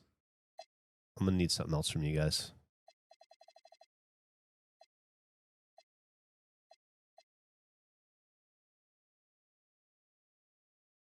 I'm going to need Gary Trent Jr. I'm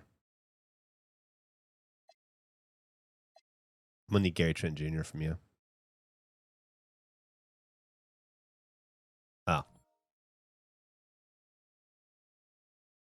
Yeah.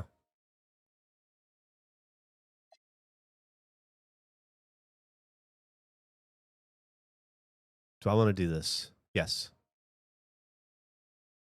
We're not interested in this trade. Okay.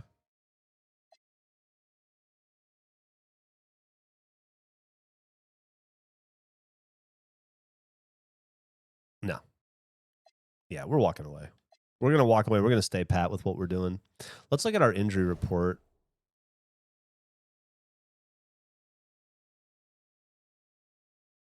Where's that? Injury history. Where's the injury report? I'm not seeing it. Must have been there.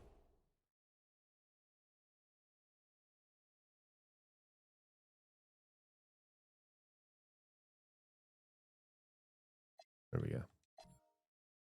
So Rob Williams is out 2 to 4 months, 2 to 4 weeks on Paul Reed. That leaves us down to Isaiah Stewart and Luke Cornett at the 5.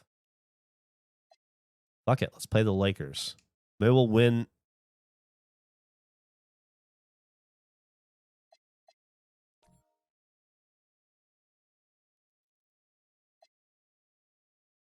Celtics receive Keontae George, Mark Williams for OG Anunoby and Mitchell Robinson.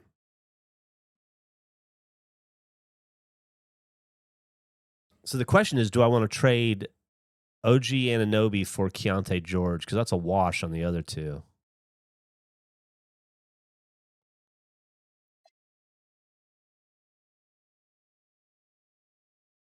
I don't want to do that, do I? I don't want to do that. I don't want to do that. I don't want to do that. He's also our defensive anchor. I can't. He's too important to the team. Apparently not as important as Steven Adams was to the team.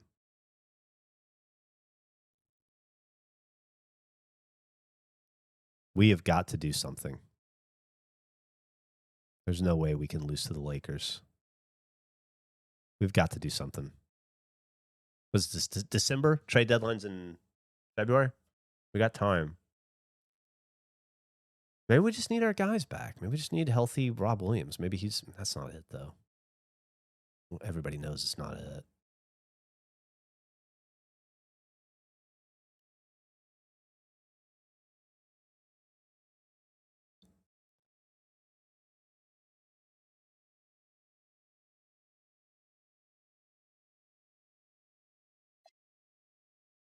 All right, down by 8.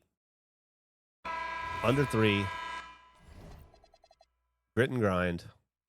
Let's do this. Man, my first trade as a GM, and we've gone something like 1-5 since the trade. I have fucking tanked this team in the short term. I really thought. Then it's Kyrie Irving, and it's Brown in at the 2. White. Oh, the long ball, no good. I suck. Is that Kyrie Irving playing for the Lakers? Here's Irving. I fucking suck. The handles Irving has just like that, we're down by 10. Absolutely filthy. I mean, he just carves up defenses like it's nothing. White with it. I'm the worst thing that's ever happened to the Celtics. I'm the opposite of Brad Stevens. Cornette at the post. Mobley's on him. Down to 5. What was that? Thank you. Look, he's the kind of player that has you awake at 3 a.m. Year's 2035. Jeff is still simming in his 2K26 Celtics save until Celtics get a win. I may never recover financially from this. Demanding the timeout. Clearly wanting to address strategy with his team. Oh, hold on a second. I missed you, Stevie. Sorry. Hey, Jeff, not kissing your ass by any means. Please don't. But I just want to say thank you and the Age Crew to get me through some dark times in my 20s. Appreciate it. Love the podcast. Thank you so much. And thank you for loving the podcast. I really appreciate it. Thanks for stopping by and hanging out.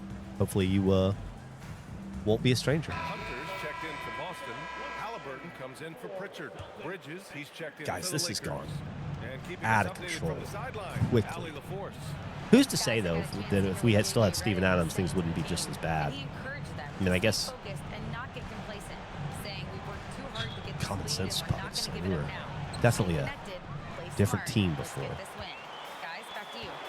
Ali, thank you for that. Luke Cornett's a good dude, too. I hate him losing him. He's been great for San Antonio. Well, he's had great moments for San Antonio. I wouldn't say he's been great for San Antonio. Always ready to take the big one. Irving fires. Ooh, the All right. Doesn't go. And he almost made Here we go. regret defending him so loosely. Under a minute to go. Big 3 from Derek. Oh, it was way off. It was way off. Well, I've been here before. Is that Alex Caruso playing for the Lakers again? But desperation threes are not the way to What do a it. former Laker. Is that? Is that Mikal Bridges as well? I can't tell. Should have had that one even harder on him when he's got a good look like that and it doesn't go down. All right. Here's Hunter. Now Anunoby. It's an interesting lineup we've got going on here. That worked. Okay. 3-point game. 3-point game. Here we go. D up. His guys give it to him for these exact reasons. Expect him to Oh, that's the opposite of D up. That's the opposite of D up. Gotta love how they've Shout out to Smush Parker. Yeah, and at this point in the game, just protect the ball, make smart decisions, don't give them a chance to get back. They D'd down. They did D down. It was a down D. They're behind by 5. All right, that's okay though. It ain't over yet. We can play this if we manage the clock properly and we go for a quick. An uphill battle for them. Everything has to go perfectly. Probably need a 3. Halliburton at the top of the key there would have been If nice. it works, I say try for This is the taking up too steal, much time, dude. and if you don't get it, They're going to run the clock down on the other end. What are we doing? It's like the game doesn't understand clock management. Bridges pulls it down. And an intentional Fuck foul right me.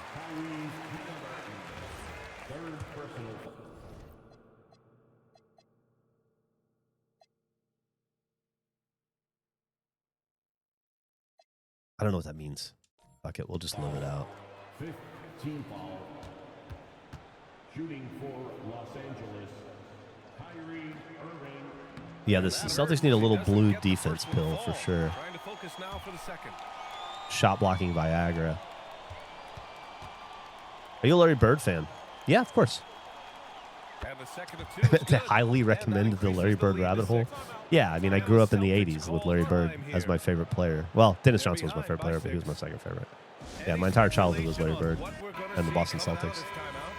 They need to answer fast. yeah, and if they can get a decent look from 3, that's the shot to take. Not a lot of time to work with. And there you have it. There you have it. Your Boston Celtics lose again. Kyrie Irving takes his 2 free throws. Blah, blah, blah. And that makes it a 7-point lead. And so it Will drops we the ball. ever see And it's an Achievement 8-point City ball have a game. reunion and a possible new game task? Absolutely not. Gavin and I played in Achievement City Boy, a nice win on the road. a year ago now at this point, 8 months ago. We did a little walk around, you know, memory lane kind of video that you can watch on the regulation gameplay. We had like one last visit to Achievement City, and that was a lot of fun. But even if we were to ever play Minecraft again, which is a big if, it wouldn't be an Achievement City. That's back in the past. If we were to do it, if we were to play Minecraft again, it'd be something new. Okay. We still have to win a game. Almost 1 million views, that video. That's cool. It'd be Regulation City. Yeah, it'd be Goof World.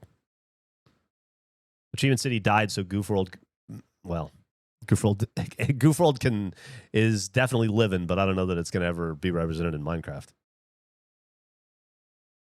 Do it for Whoopi. I mean, Jeremy can do whatever the fuck he wants.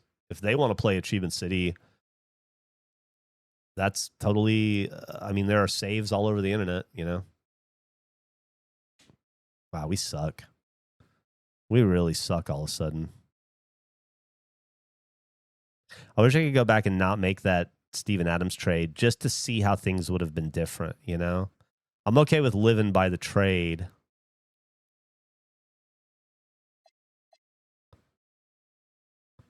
I just want to know, like, was it as damaging as it felt? Because it seems like we lost the fucking plot the second we traded him.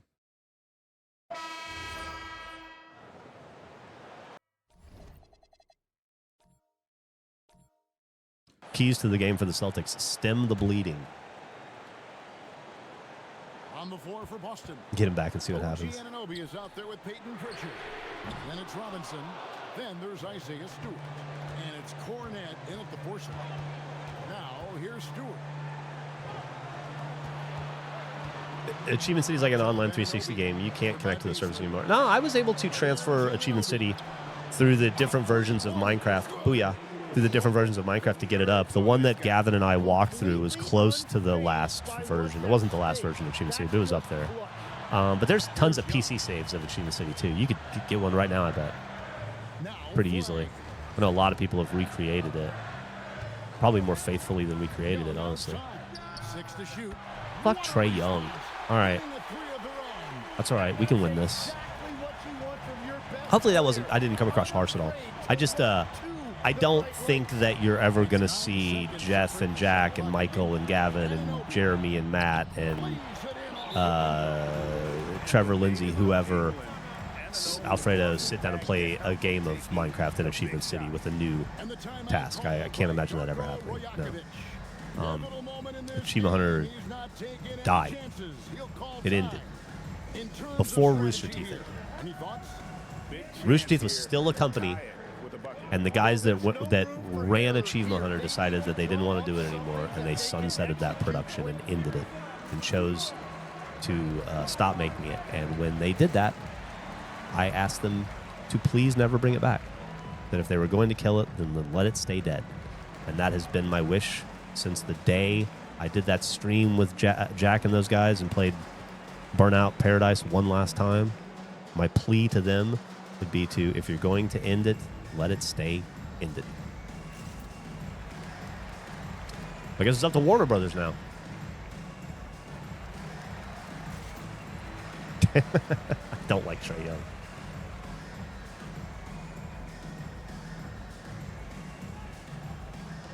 All right.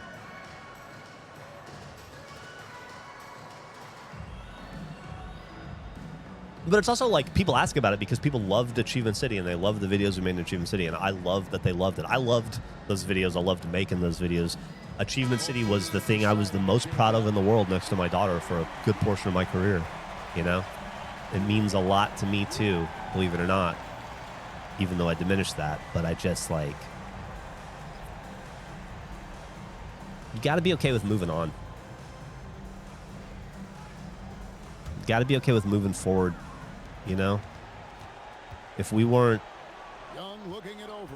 so heavily focused on moving forward, regulation might not exist. We might still be making Achievement Hunter videos nobody wanted to watch, you know? White pulls it down, and they commit an intentional foul. We'll see another one of those so they can get into the penalty. That's right. No other The biggest digital thing I'm proud of making, Rooster Teeth. And we've got a timeout from Joe Mazzulla. Bernie has the rights to Rooster Teeth, yeah, to some of Rooster Teeth. I don't think he has Achievement Hunter or Let's Play. I don't think those conveyed. But you'd have to ask him about that.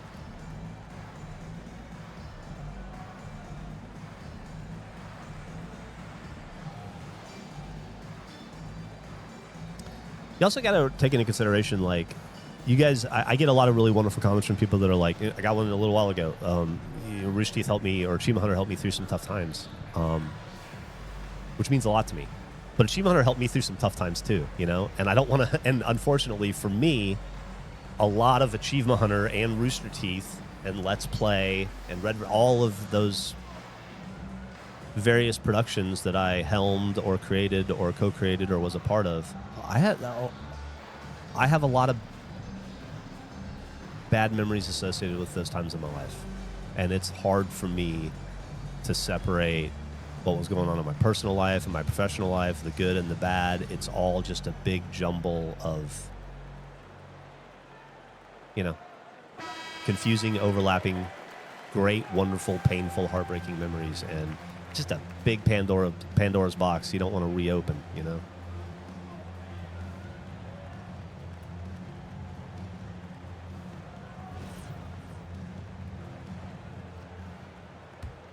I don't think Eric has ever played Minecraft now. And now we've got the intentional foul. And the Celtics win, finally. Well, not over yet, but then the Celtics will win. Just miss the nostalgia, yeah. My memories of Rooster Teeth are complicated. Mark doesn't even watch the regulation gameplay stuff. He didn't miss anything. It's not very good. First free throw is good, and that makes it a 3-point lead. And I'm invisible after looking all day. And so both free throws are good. For me, it wasn't really the content, it was the people, specifically. Oh, that's right.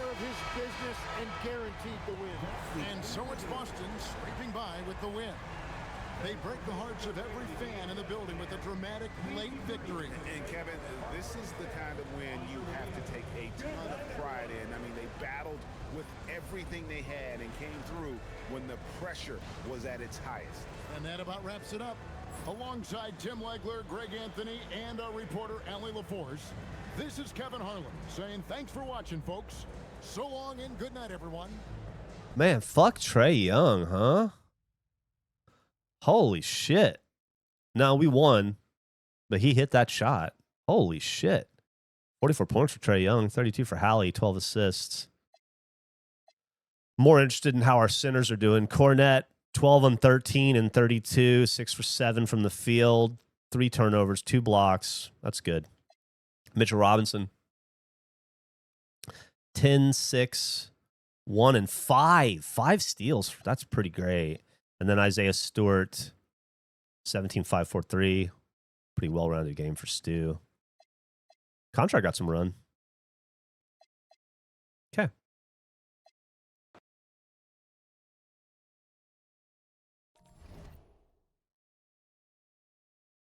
Best part of the regulation gameplays is that you guys aren't being forced into it. And definitely aren't being forced into it. They did Mitchell Robinson dirty with that picture. That's way too many Cornette minutes. Cornette's a fantastic backup center. We're just dealing with an injury right now.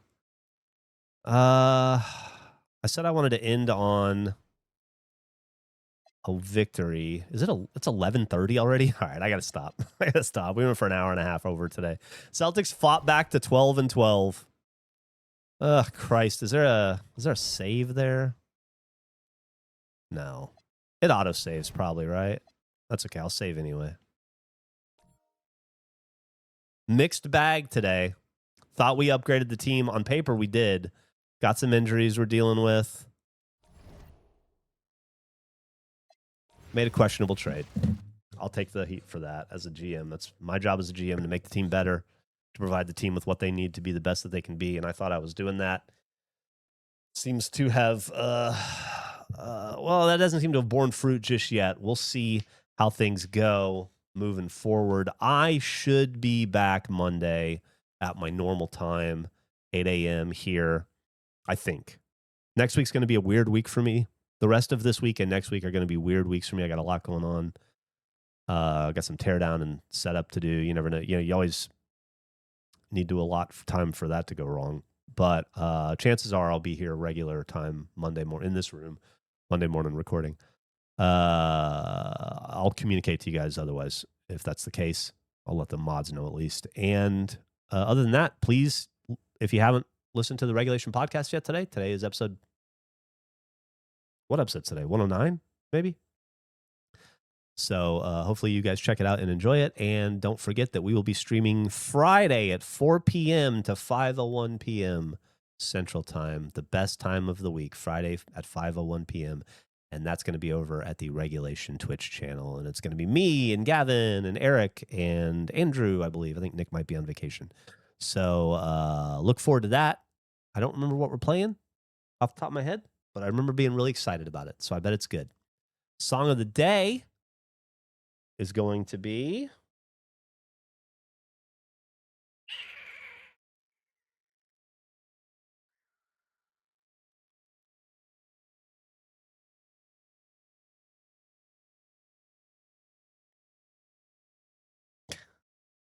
I'm not going to pick that. That's too me. Oh, man. Depends on what. It's aggressive. How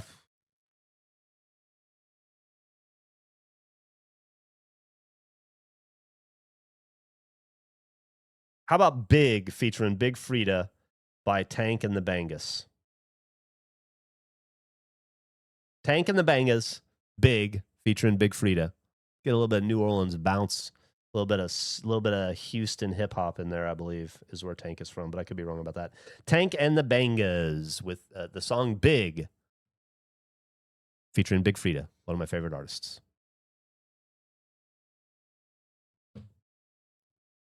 Aggressive is good. This is fun. Aggressive. No problem. Thank you, Wungus Bill. Yeah, Marnette nailed it. And we love that. Have a great rest of y'all's week. Yeah, same to you, Drew. Hope everybody, like I said, you get a chance to listen to the Regulation podcast and check out the stream on Friday. Failing that, I hope you guys just have, well, not even failing that, failing or succeeding that, I hope you guys have a tremendous rest of your week. I hope all the AC units are easy fixes for you, Mark. I hope you get to continue to dodge work, Braxer man. I hope the new job goes well, Marnette. I hope things are good with you and the animals, Drew. Love you all dearly. And thank you for indulging me for 3 hours and 25 minutes today. Good luck with the move. Thank you, Mr. Fedora Mustache. Tomorrow is the day. I haven't been talking about it. I don't want to jinx it, but tomorrow morning I should be, hopefully, in possession of a new home. We will see. Fingers crossed. Love you guys. Take care. Bye.